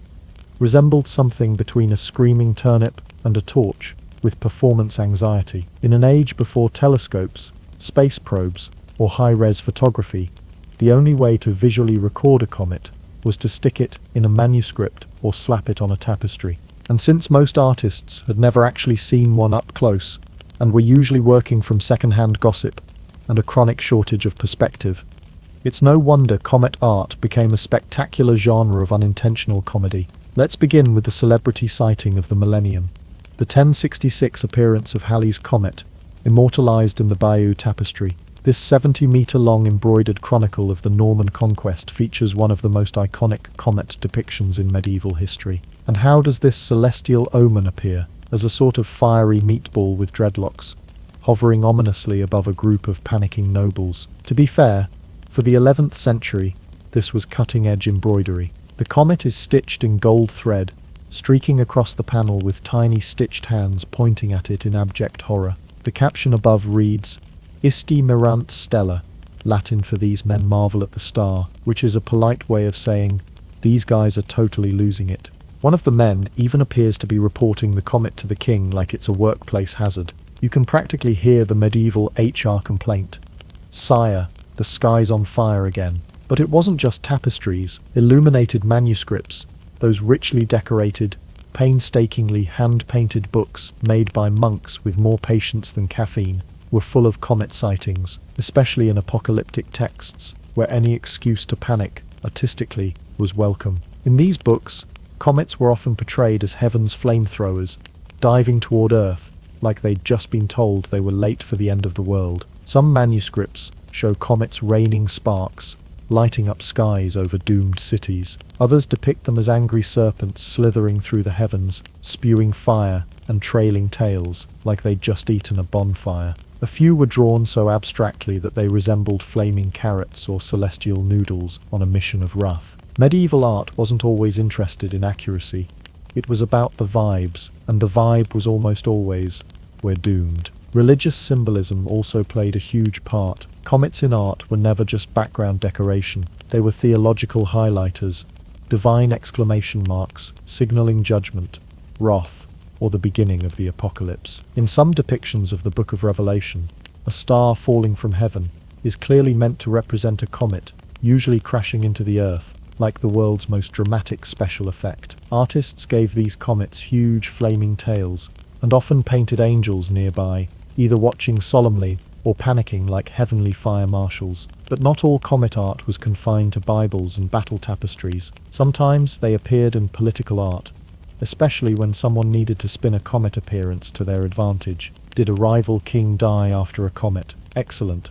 Commission a painting showing the star as God's justice. Did your side win a war following a fiery sky event? Time to draw the comet blessing your army like a celestial cheerleader with arson issues. The fascinating thing is how seriously artists took these portrayals, despite their limited understanding of space, and often no understanding of optics or proportion.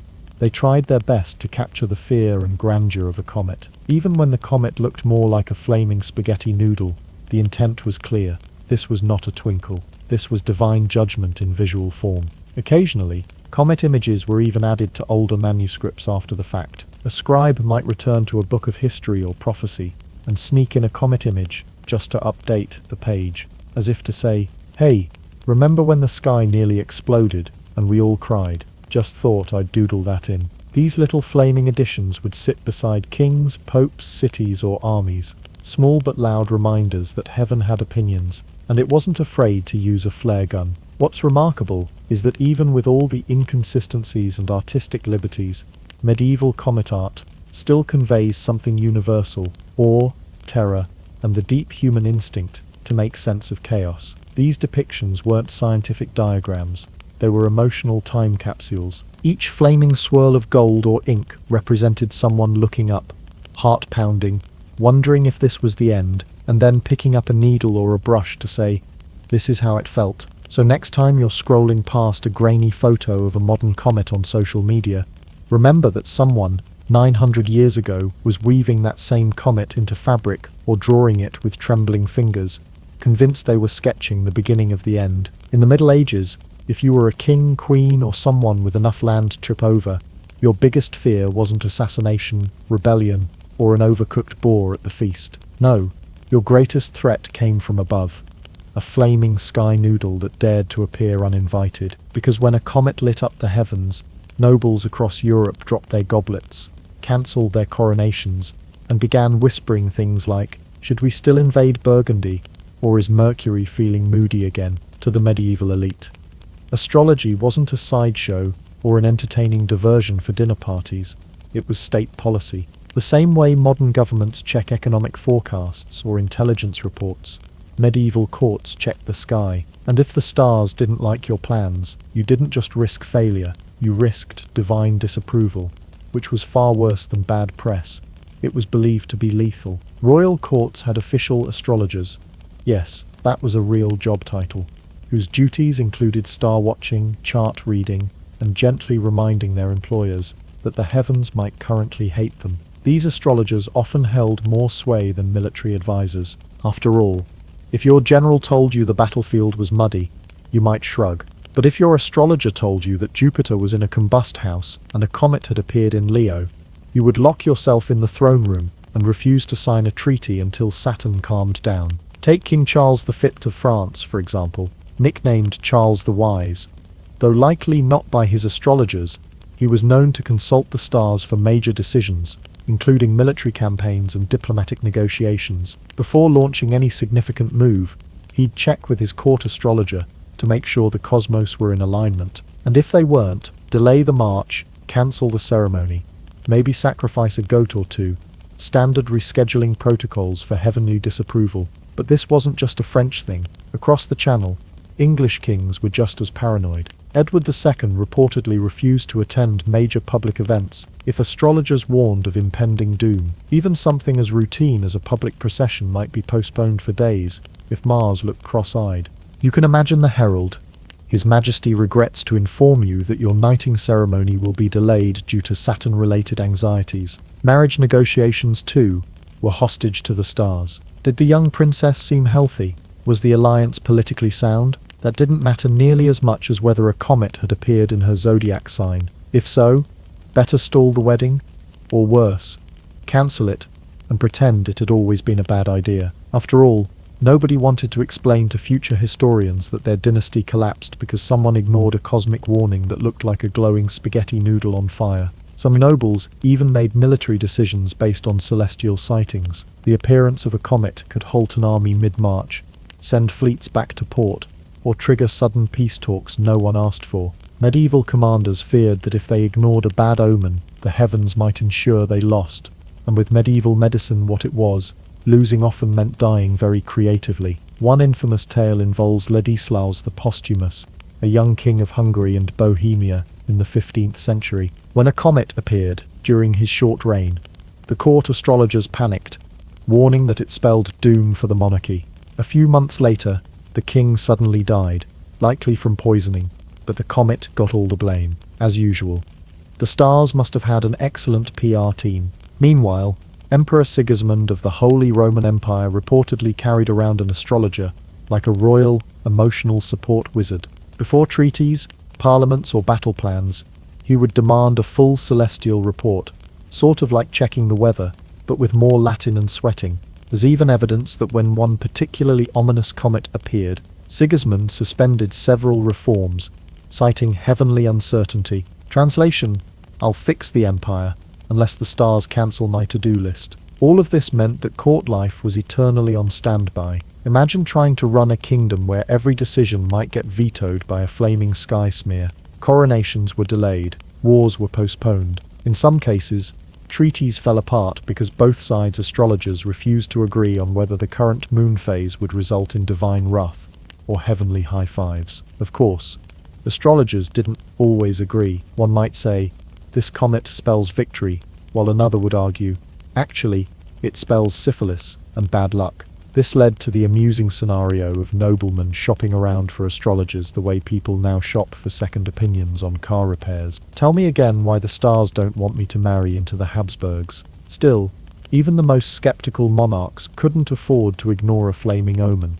because if they did, and something did go wrong, they'd be held accountable, not just politically, but cosmically. And no one wants to be remembered as the fool who ignored a comet and got smitten by divine sarcasm. So next time you see a shooting star and make a wish, just know that 700 years ago, that same phenomenon could have led to the delay of a royal wedding, a cancelled crusade, or the sudden exile of a court astrologer who dared to interpret it as mildly optimistic. In the grand chessboard of medieval warfare, you had generals, spies, mercenaries, horses, and one giant flaming wildcard, the sky. Because no matter how carefully you planned your siege engines or how many barrels of salted meat you packed, if a comet decided to streak across the heavens, your campaign was either divinely blessed or cosmically cursed, depending on how twitchy your court astrologer felt that morning. Yes, welcome to the medieval era, where military decisions weren't just made with maps and manpower, they were made with star charts and sweaty superstition. Armies could march for months, only to stop dead in their muddy tracks because a comet passed overhead and someone declared Mars was feeling passive-aggressive again. One of the most famous examples, of course, is the Battle of Hastings in 1066, where Halley's comet made a dramatic appearance just months before the Anglo-Saxon King Harold II faced off against William, Duke of Normandy. Now, we've already talked about the panic this comet caused at court, but what we haven't explored yet is how military morale and decision-making spiraled into a chaotic mess. The Anglo-Saxons saw the comet and promptly freaked out, interpreting it as a warning that something big and probably terrible was about to happen. Meanwhile, across the Channel, William took the same comet as divine encouragement, as if God himself had lit a match in the sky and yelled, "Go get 'em, champ." The result? William went all in on the invasion, while the English just tried not to look up.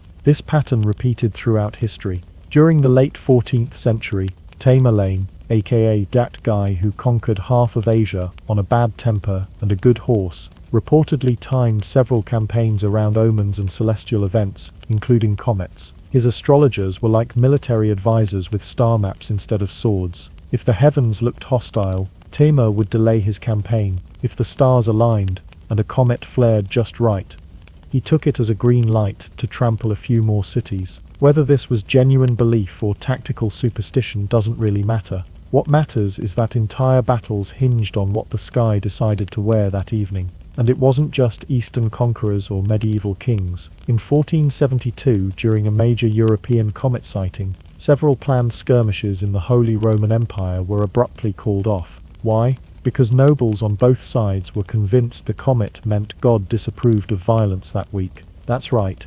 Centuries before the Geneva Convention, people were rescheduling their bloodshed based on the sky's attitude. The comet didn't just delay war, it created an accidental peace conference, if only temporarily. But the relationship between comets and military action wasn't always about fear.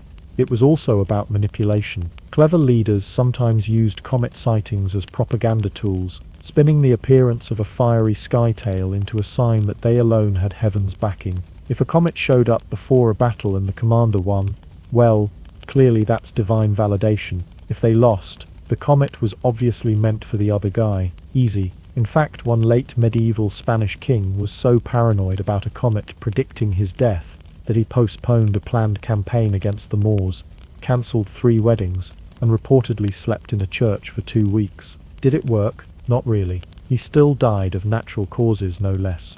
But at least the comet didn't get credit for it. Soldiers, too, were not immune to comet-induced dread. Diaries and military letters from the 15th and 16th centuries mention men deserting their posts or refusing to fight under a cursed sky. Some armies even carried protective relics into battle after a comet appeared, hoping to cancel out whatever celestial malice was now hanging over their heads, because nothing boosts morale like waving a holy toenail around while dodging arrows. And let's not forget the role of astrologers embedded in military camps. These weren't your average fortune tellers. They were star-reading strategists. If a comet appeared during a campaign, they'd be summoned like emergency weather forecasters. Is this the good kind of comet? Well, it's passing through Scorpio, which is warlike. But Mercury's in retrograde, so maybe wait a week? Their answers were rarely reassuring, but they were treated like gospel. Even naval commanders got in on the comet paranoia. Some fleets were delayed at harbour for weeks after comet sightings, not due to storms or logistics, but because sailors feared sailing under what they called a Death Star. And since sailors were already deeply superstitious, known to nail horseshoes to their masts and refuse to bring bananas aboard, a sky-flaming omen was enough to make seasoned captains throw up their hands and say, well, guess we're not colonizing anything this month. But perhaps the most absurd example comes from a 14th century Balkan duke, who, upon seeing a comet appear the night before battle, decided to reverse his army's direction entirely, as in, turn around and go home. His reason? The sky is angry, and I don't want to be the apology. Unsurprisingly, he was mocked by rivals as a coward, but also he lived, which in medieval military terms was a pretty solid success rate. So whether they were cancelling battles, rallying troops, or blaming losses on the cosmos, comets played a major, if wildly unpredictable role in medieval warfare. They weren't just astronomical events, they were cosmic campaign managers, ready to derail your invasion, reschedule your duel, or inspire your troops with flaming sky approval. After centuries of looking up at the night sky, and immediately assuming the worst, plague, death, royal collapse, or God's glowing middle finger, humanity finally took a collective deep breath and asked, wait, what if the comet isn't mad at us? It was a bold thought, a dangerous thought, a thought that probably got someone slapped with a wet monk's sleeve in 1347. But eventually, science happened, and the era of celestial panic began to fade like a comet's tail behind a telescope lens. For most of history, comets had the same PR team as dragons and taxis, terrifying, inevitable, and usually accompanied by doom. But by the 17th century, a few brave thinkers started wondering whether maybe, just maybe, these fiery sky streaks were natural phenomena instead of cosmic revenge notes. Enter the telescope. the medieval equivalent of upgrading from squint and panic to observe and panic slightly less. With the invention of the telescope in the early 1600s, stargazers could finally get a clearer view of comets, and what they saw was not supernatural horror, but icy, rocky space travelers lit up by the sun. These weren't sky serpents or divine death missiles. They were just glorified snowballs on elliptical vacations. Still terrifying if they hit you, sure, but at least they weren't aiming for your soul. One of the biggest leaps toward comet sanity came thanks to Isaac Newton and Edmund Halley, the 17th century science bros who helped drag Europe out of the astrological abyss. Newton laid the groundwork with his laws of motion and universal gravitation, formulas so powerful they made apples nervous. With these new tools, Halley looked at comet sightings from history and noticed something peculiar. One very dramatic comet seemed to show up every 75 years, like a flaming dinner guest who didn't understand boundaries. Using Newton's math, Halley predicted that this comet, sighted in 1531, 1607, and 1682, would return again in 1758. The idea that a comet could be predicted, like an eclipse or the arrival of a mother-in-law, was revolutionary. Suddenly comets weren't mysterious, they were calculable. And when Halley's comet returned exactly on schedule, the world didn't fall into chaos, it applauded. Okay, some people still screamed a little, but now it was more like excited screaming. This moment marked a profound shift. For the first time in recorded history, a comet wasn't feared, blamed, or exercised. It was welcomed. Newspapers printed articles about it.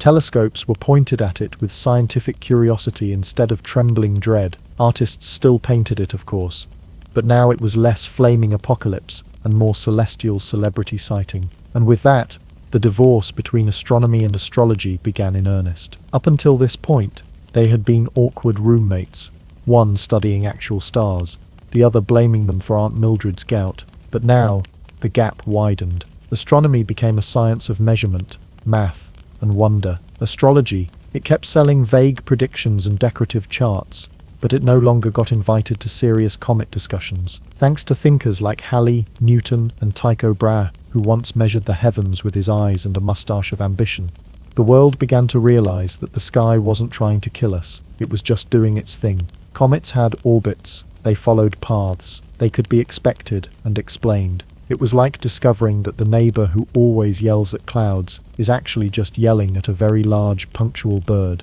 Of course, old habits die hard. Even after the Age of Enlightenment began brightening up Europe's cosmic paranoia, there were still plenty of folks clinging to the idea that a comet meant divine anger. In 1910, when Halley's comet returned, some newspapers claimed it would poison the Earth's atmosphere as it passed, reigniting centuries-old fears of sky gas. One enterprising entrepreneur even sold comet-proof pills. Spoiler, they were chalk. But the panic didn't last. As the 20th century wore on, comets became less divine retribution, and more great excuse to stay up late and nerd out. Scientists mapped them. Spacecraft visited them. In 1986, the Giotto probe got up close and personal with Halley's comet, confirming what Newton and Halley had figured out centuries earlier. Comets weren't omens.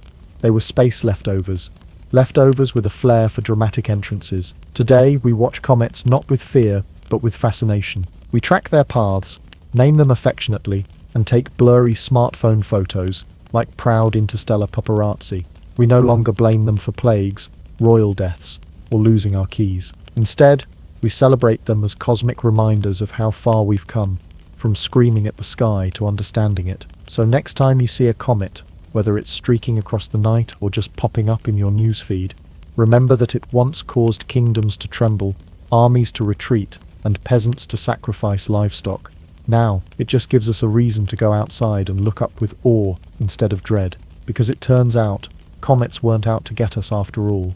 They were just bad at parallel parking through the solar system. Ferdinand Magellan wasn't born to be average. He was born to be dramatic. Imagine a man who looked at a globe, ignored the very real danger of falling off the edge of the known universe, and said, "Yeah, I'm gonna sail that." And this wasn't just because he had wanderlust or an unfortunate relationship with maps. It's because Magellan was the kind of guy who absolutely refused to take the obvious route to anything. including the lunch table. Born in 1480 in northern Portugal, young Magellan came into the world just as Europe was discovering that Earth was not, in fact, a giant pancake floating in celestial soup. But let's be clear, while some people still feared sea monsters and falling into oblivion, others, like Magellan, feared something far more terrifying: irrelevance. He came from minor nobility, which meant he had just enough privilege to be educated, but not nearly enough to sit around doing nothing with his life. So he joined the Portuguese fleet as a teenager, and started sailing off to fight people he'd never met in places he couldn't pronounce, for a country that would later ghost him harder than a bad Tinder date. As a soldier, Magellan spent several years in the East Indies, what's now modern-day Indonesia and Malaysia, fighting battles, gathering scars, and learning that the real treasure wasn't the friendships he made along the way. It was nutmeg. Yes, nutmeg. A spice so valuable in the 1500s that you could trade a handful of it for a mansion, a small island, or someone's eternal loyalty. You see, Europe in the 16th century was obsessed with spices in the way we now obsess over iPhones, coffee subscriptions, and oat milk. Spices made your food edible, your wealth visible, and your breath slightly less horrifying. The most prized of them all, the ones found in the Spice Islands, a chain of volcanic islands in the East Indies, where cinnamon, nutmeg, and cloves practically fell from trees like aromatic currency.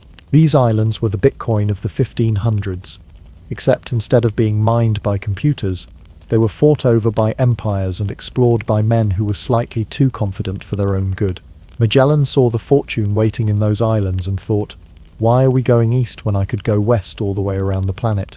The Portuguese crown, however, wasn't feeling adventurous. After all, they already had a route, a well-established one that went around Africa and into the Indian Ocean. Why mess with success? But Magellan wasn't the type to take no for an answer, or go home, you're weird for that matter. After a dispute over pay, wounds, and possibly attitude problems, he was, by many accounts, intense. Magellan left Portugal with all the bitterness of a man who didn't get promoted, and vowed to make everyone regret it. So he did what any enterprising 16th century visionary would do. He took his resume to Spain, Portugal's sworn rival. It was a bold move, like applying for a job at Pepsi with a Coca-Cola tattoo. Spain, still flushed with gold fever after Columbus's accidental discovery of the Americas, was looking for the next big thing, the next voyage that could plant their flag somewhere spicy and profitable. Magellan walked into the Spanish court in 1517 with a proposal so wild, it might as well have come with a jingle. Here's the pitch.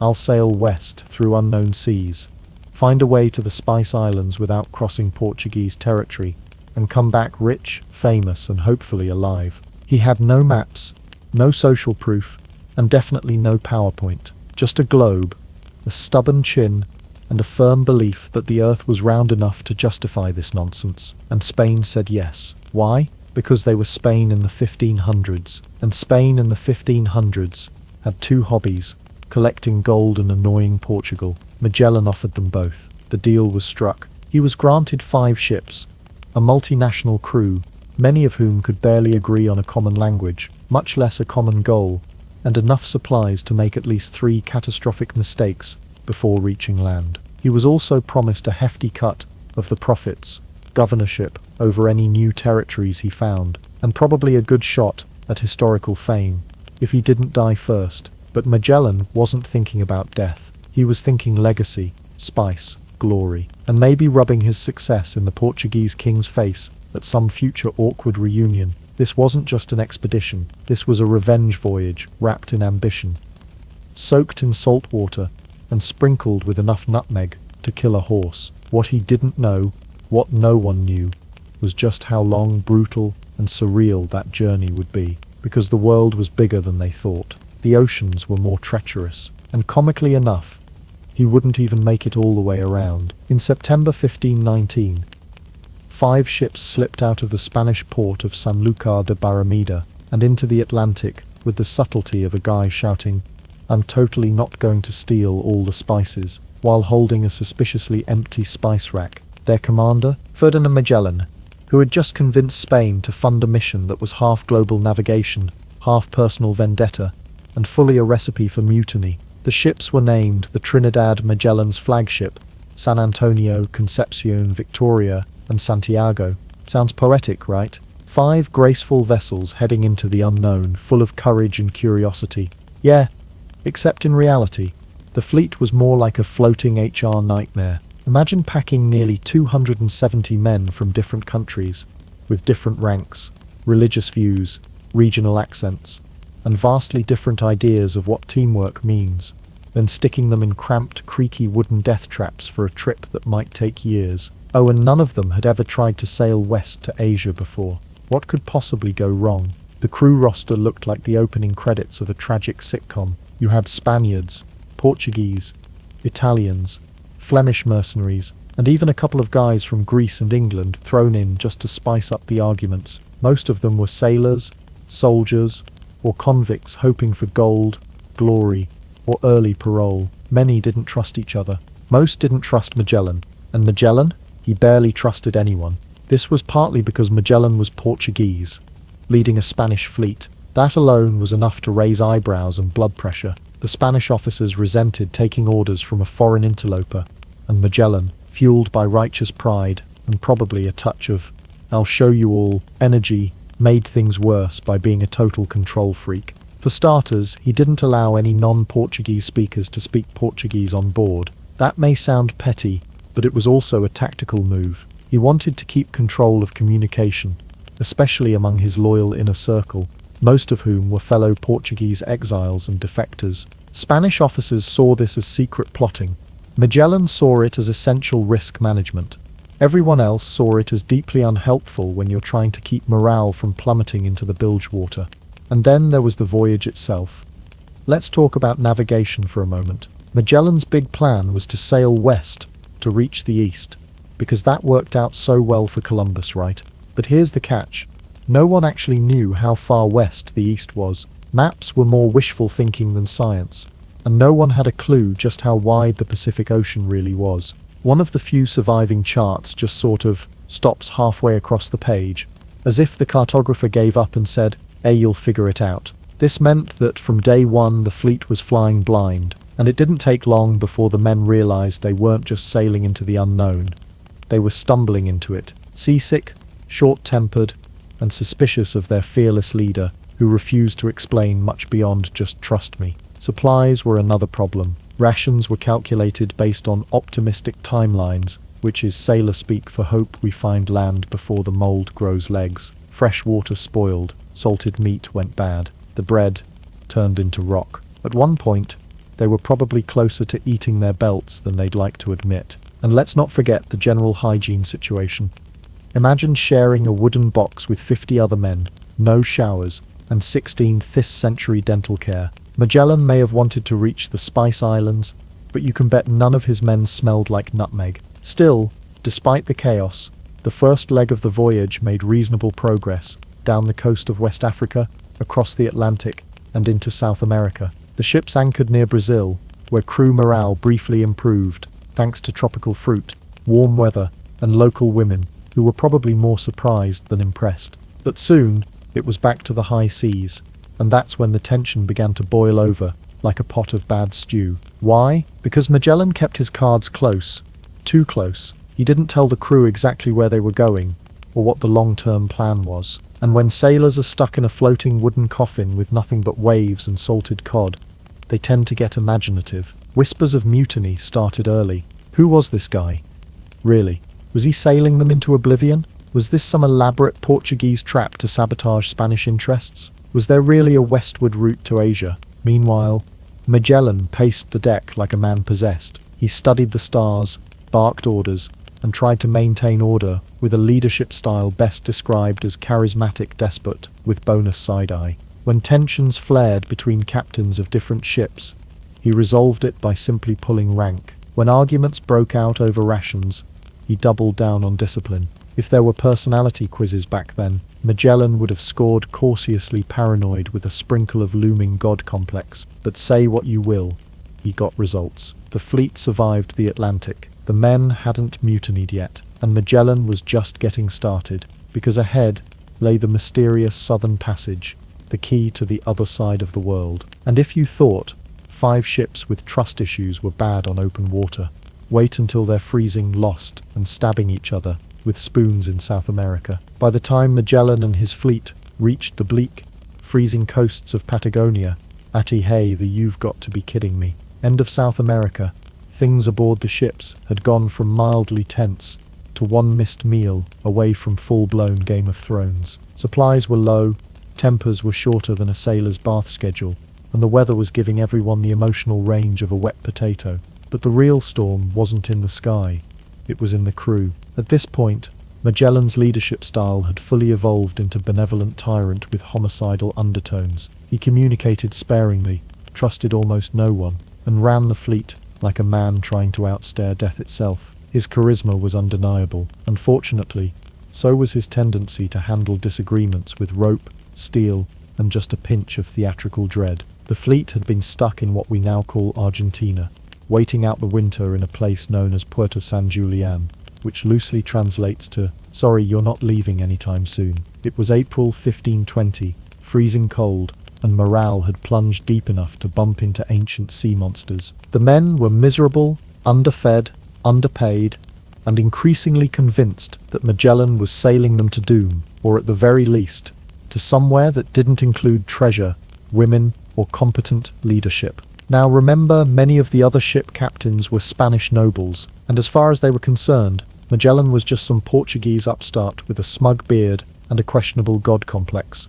Tensions had been simmering for months, but in Patagonia, those tensions boiled over like a pot of bad stew on a listing deck. 3 of the 5 ship captains, Gaspar de Quesada, Juan de Cartagena, and Luis de Mendoza, decided enough was enough. The plan: seize control of the fleet, kick Magellan overboard, metaphorically or literally, dealer's choice, and turn the whole expedition around before someone actually found Asia and proved him right. In the dead of night, the mutineers made their move. They seized command of 3 ships, San Antonio, Victoria, and Concepcion. Meanwhile, Magellan, still in control of the Trinidad and Santiago, woke up to find that most of his fleet had effectively left the group chat. Now, many men might panic at this point, but not Magellan. No. Magellan responded with the calm, calculated brutality of a man who had been waiting for someone to give him an excuse to discipline a co-worker. Step 1. Deception. Magellan sent a small boat with a friendly envoy to one of the mutinous ships, acting like he wanted to talk it out, maybe even patch things up over a nice warm bowl of gruel. The mutineers took the bait, lowered their guard, and boom, Magellan's loyalists stormed aboard like angry sea ninjas, and took back control in a bloodless but highly dramatic swoop. Step 2. Make an example. With one ship reclaimed, Magellan then turned to Luis de Mendoza, who was still captain of the Victoria, and apparently not expecting Magellan to go full medieval so quickly. Spoiler: Mendoza didn't last long. He was stabbed during the retaking of his ship, and it wasn't the kind of stabbing that allowed for a heartfelt farewell speech. Step 3. Punishment. Glorious punishment. Having regained control of the fleet with all the finesse of a vengeful sea god, Magellan now had 3 high-profile mutineers on his hands. Mendoza, already dead, Quesada, and Cartagena. What he did next would make any HR department spontaneously combust. Quesada was sentenced to death, public execution style, and just to make sure no one misunderstood how serious he was, Magellan had his own ship's executioner do the honors, using a sword and an uncomfortable level of enthusiasm that left Cartagena, who had friends in high places back in Spain. Magellan didn't want to cause an international scandal, so instead of executing him, he went with plan B, marooning. Yes, Cartagena was dropped off on a remote, uninhabited stretch of Patagonia, with a priest, some supplies, and absolutely no way home. He was never heard from again, which is 16th century speak for whelp. After all the blood, betrayal, and desertion by freezing, Magellan gathered what remained of his crew and essentially said, "Any questions?" There weren't. From that point forward, discipline aboard the fleet was tighter than a rope knot in a hurricane, and the surviving officers now referred to Magellan less as that Portuguese guy, and more as, "Yes, sir. Very good, sir.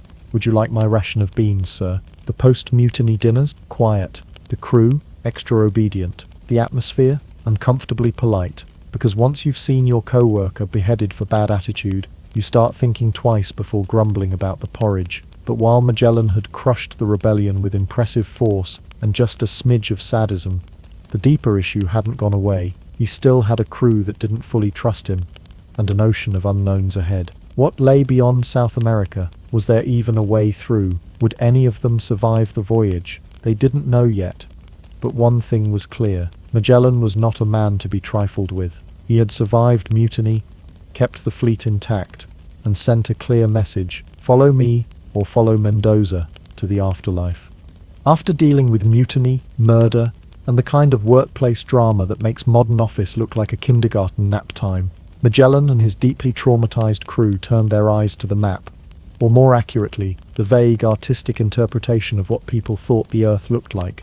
Somewhere beyond the southern tip of South America, there had to be a secret waterway that would let them slip into the Pacific and finally reach the Spice Islands. At least, that's what Magellan believed, or hoped, or hallucinated. Honestly, at this point, no one could be sure.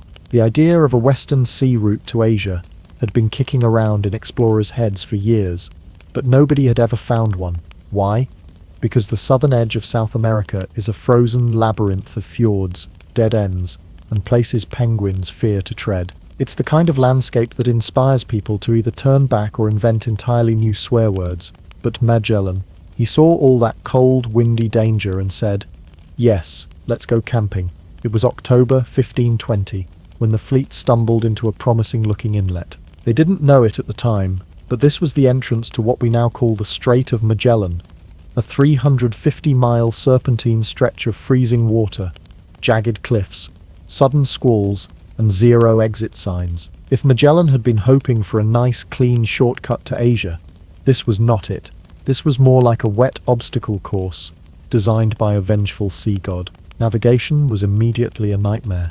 The strait twisted and forked in multiple directions, with steep mountains on either side, and the constant threat of icebergs, rocks, and other ships slamming into things at speeds best described as glacial panic. The weather didn't help. The winds blew like they were trying to knock the teeth out of the sails, and the fog rolled in thick enough to make you question whether you were still on Earth. Every day brought a new round of decisions. Left fork or right, deeper channel or shallow death trap. Trust the compass or throw it overboard and consult the seagulls. The crew was freezing, soaked, and largely convinced they were about to die in a place whose main export was existential dread. And then came the real kicker. The desertion. One of the 5 ships, the San Antonio, had been the biggest vessel in the fleet, and arguably the one with the best supplies and least appetite for suicidal exploration. While the rest of the fleet was trying to solve the world's worst nautical puzzle, the captain of the San Antonio took a long, thoughtful look at the deadly cliffs, muttering crew and Magellan's increasingly murdery aura, and decided, yeah, we're out. So they turned around, quietly. No dramatic speeches, no farewell cannon blasts. They just slipped out of the strait and headed back to Spain, full sails and full pockets. And here's the best part. They made it. They were the first ship to return home, and when they did, they told Spain a very interesting story. One that didn't paint Magellan in the best light. Words like tyrant, traitor, and probably insane were used liberally. Meanwhile, the remaining 4 ships, now one short and full of frostbite, continued deeper into the strait. For nearly a month, they fought the terrain, the weather, and their own urge to jump overboard, just to feel something. But finally, in late November 1520, they saw it, the open sea. Imagine the relief. After weeks of icy channels and soul-crushing anxiety, the crew emerged into a massive, glittering body of water. It stretched out in all directions, vast and calm and suspiciously endless. Magellan, in a rare moment of poetic optimism, named it the Mar Pacifico, the peaceful sea. The joke, of course, is that this sea would go on to not be peaceful at all. It would be one of the greatest sources of suffering, starvation, and sadness in maritime history. But hey, it looked nice. And here's where the real punchline landed. Magellan had no idea how big the Pacific Ocean was. Like, no clue. He thought he was maybe a few weeks away from Asia, a brisk hop, a gentle cruise. Instead, he was about to enter a months-long, foodless, chartless ocean voyage that would make everyone involved question their life choices. But for now, none of that mattered. They had done it. Magellan had found the legendary Western Passage, the elusive waterway through the Americas that no European had ever documented. He had conquered the strait. Sure, it came at the cost of one ship, most of the crew's morale, and any chance of someone inviting him to a dinner party ever again. But it was done. He didn't know it yet. But this would be his greatest geographic discovery. The strait would eventually bear his name, forever tying Magellan to one of the most treacherous yet essential sea routes in history. And the irony, he didn't even linger to enjoy the achievement. There were spices to claim, islands to find, an ocean to cross. Surely, it wouldn't be that bad. Having survived frostbite, mutiny, and a strait that looked like it was designed by Satan, with a love for ice and dead ends, Magellan and his shivering, skeletal crew emerged into the open Pacific, with the confidence of a man who had just finished a boss level. What he didn't realize was that he'd only cleared the tutorial, and the real game, complete with tropical suffering, unscheduled deaths, and one very angry island chieftain, was about to begin. To be fair, the first few days of sailing the Pacific were calm, peaceful even, hence the name Pacific, which Magellan optimistically gave it, presumably while sipping salt water and trying to pretend his socks hadn't molded into sentient life forms. But calm seas did not mean smooth sailing. What followed was one of the most horrific ocean crossings in recorded history. A test of endurance so awful, it made the mutiny look like a team-building exercise. The Pacific Ocean is very large. Magellan didn't know that. His maps were based on the confident guesses of people who had never been more than 50 miles inland, and the assumption that Asia was just over there. Instead, it took over 3 months to cross the Pacific. That's 99 days of open water, no land, no fresh food, no opportunity to resupply or even catch a suspicious-looking fish. Soon the food ran out, then the hardtack turned into mouldy bricks, and then came the lowest culinary point in the entire expedition, boiled leather. Yes, they ate their belts, their shoes, anything remotely chewable. They drank yellow, brackish water. Some tried to eat sawdust. Others looked at the rats running across the deck and saw appetizers. And then scurvy showed up, like an uninvited party guest with a scythe. Gums bled, teeth fell out, joints seized up, and optimism curled into a fetal position. Nearly 30 men died during the crossing, some from starvation, others from disease, and a few probably from having to smell the guy next to them.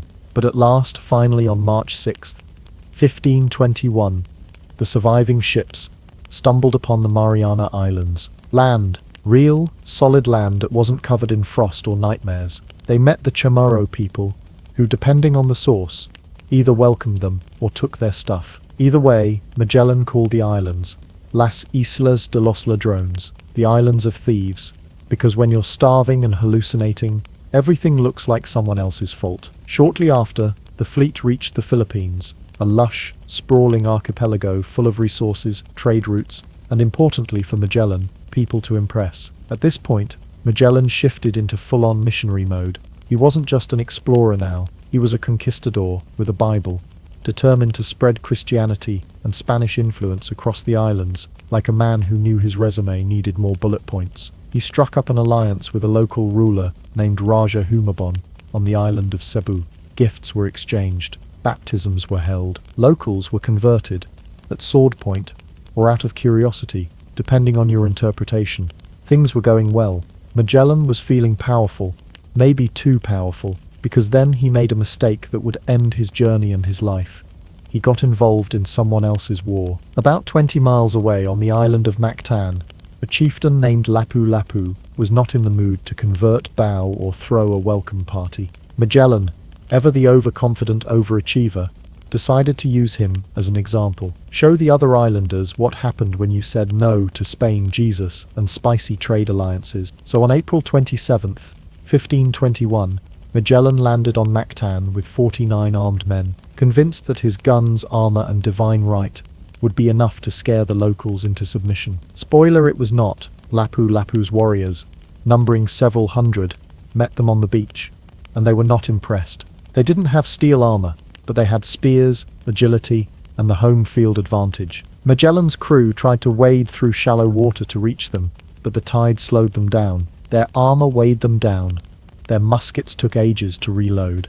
And the islanders? They rained spears on them like they were hosting a barbecue for unwelcome Europeans. Magellan fought bravely until a poison-tipped spear hit his leg, and then another in his arm. He fell, surrounded, and according to some accounts, was hacked to death while his men fled back to the boats, horrified, and not quite prepared to die for someone else's ego. And that was it. Ferdinand Magellan, conqueror of oceans, crusher of mutinies, would-be global circumnavigator, died on a beach in a place he couldn't find on a map 3 months earlier, killed by a man who had no interest in European imperialism, and a lot of interest in not being colonized. Lapu-Lapu, to this day, is a national hero in the Philippines. Statues of him stand proudly, often holding a large curved sword, and the vibe of someone who definitely doesn't have time for colonizers. Magellan, he got the straight, a few monuments, and the bittersweet honor of having almost circled the globe, but not quite.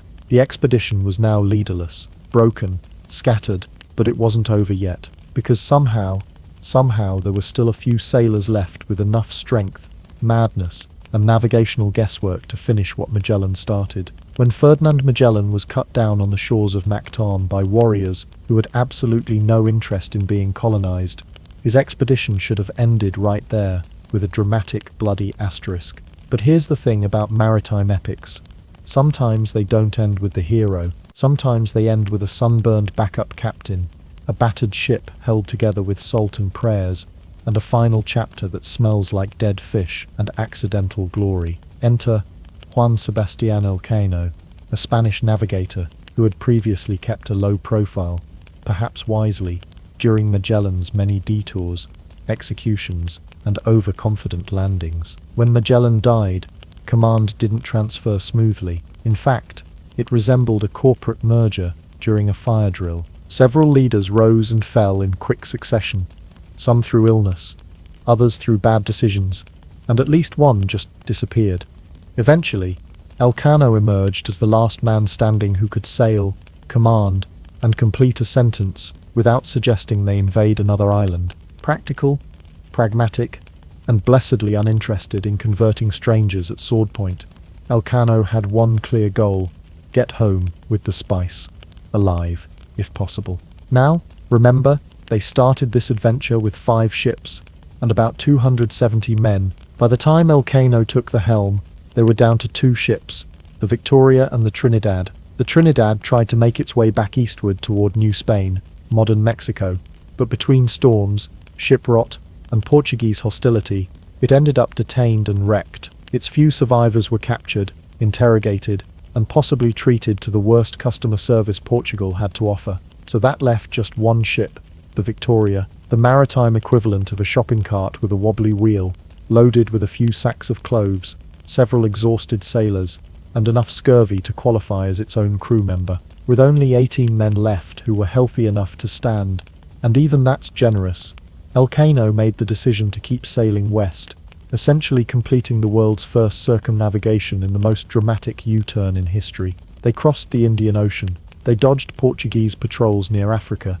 because remember, Portugal and Spain weren't just rivals, they were murderously allergic to each other's exploration successes. They stopped briefly in the Cape Verde Islands, lied about their origin, and nearly got arrested when someone accidentally let it slip they'd been to the Spice Islands. Elcano and his skeleton crew eventually limped into Sanlúcar de Barrameda, the same Spanish port they had left nearly 3 years earlier, on September 6, 1522. Locals stared. Was this some rogue ghost ship? A tragic return? A floating disease vector? No, it was history. Cranky, half-dead, sunburned history. Only 18 original crew members had survived. Another handful were picked up along the way, bringing the number of men who completed the first circumnavigation of the globe to about 21, from nearly 270 to 21. The rest, they became footnotes, fish food, or someone else's legend. And what did Spain do? Oh, they celebrated.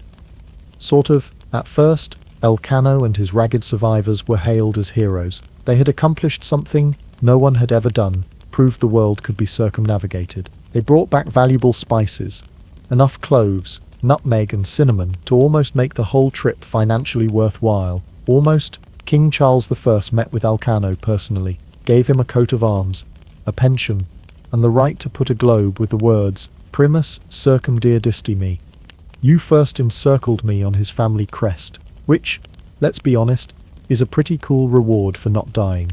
Elcano deserved it. The man took a flaming mess of an expedition and got it over the finish line with chewing gum, willpower, and what we assume was a metric ton of emotional repression. But then came the awkward part, paying the survivors. Spain, like any modern corporation, suddenly realized that victory came with invoices. The crew demanded their promised wages. Some wanted extra for the danger, the trauma, and the fact they now smelled like vinegar-soaked driftwood. The crown dragged its feet. A few men were paid, some weren't. One guy spent years chasing down his final check, and as for Magellan's family, Spain argued over whether they deserved anything at all, because he died before the trip finished. You don't get full credit if you don't finish the group project, right? Yet despite dying halfway through, Magellan got most of the credit in the long run. History books are weird like that, even though he never set foot back in Europe, even though he died fighting an island chief who wanted nothing to do with his agenda.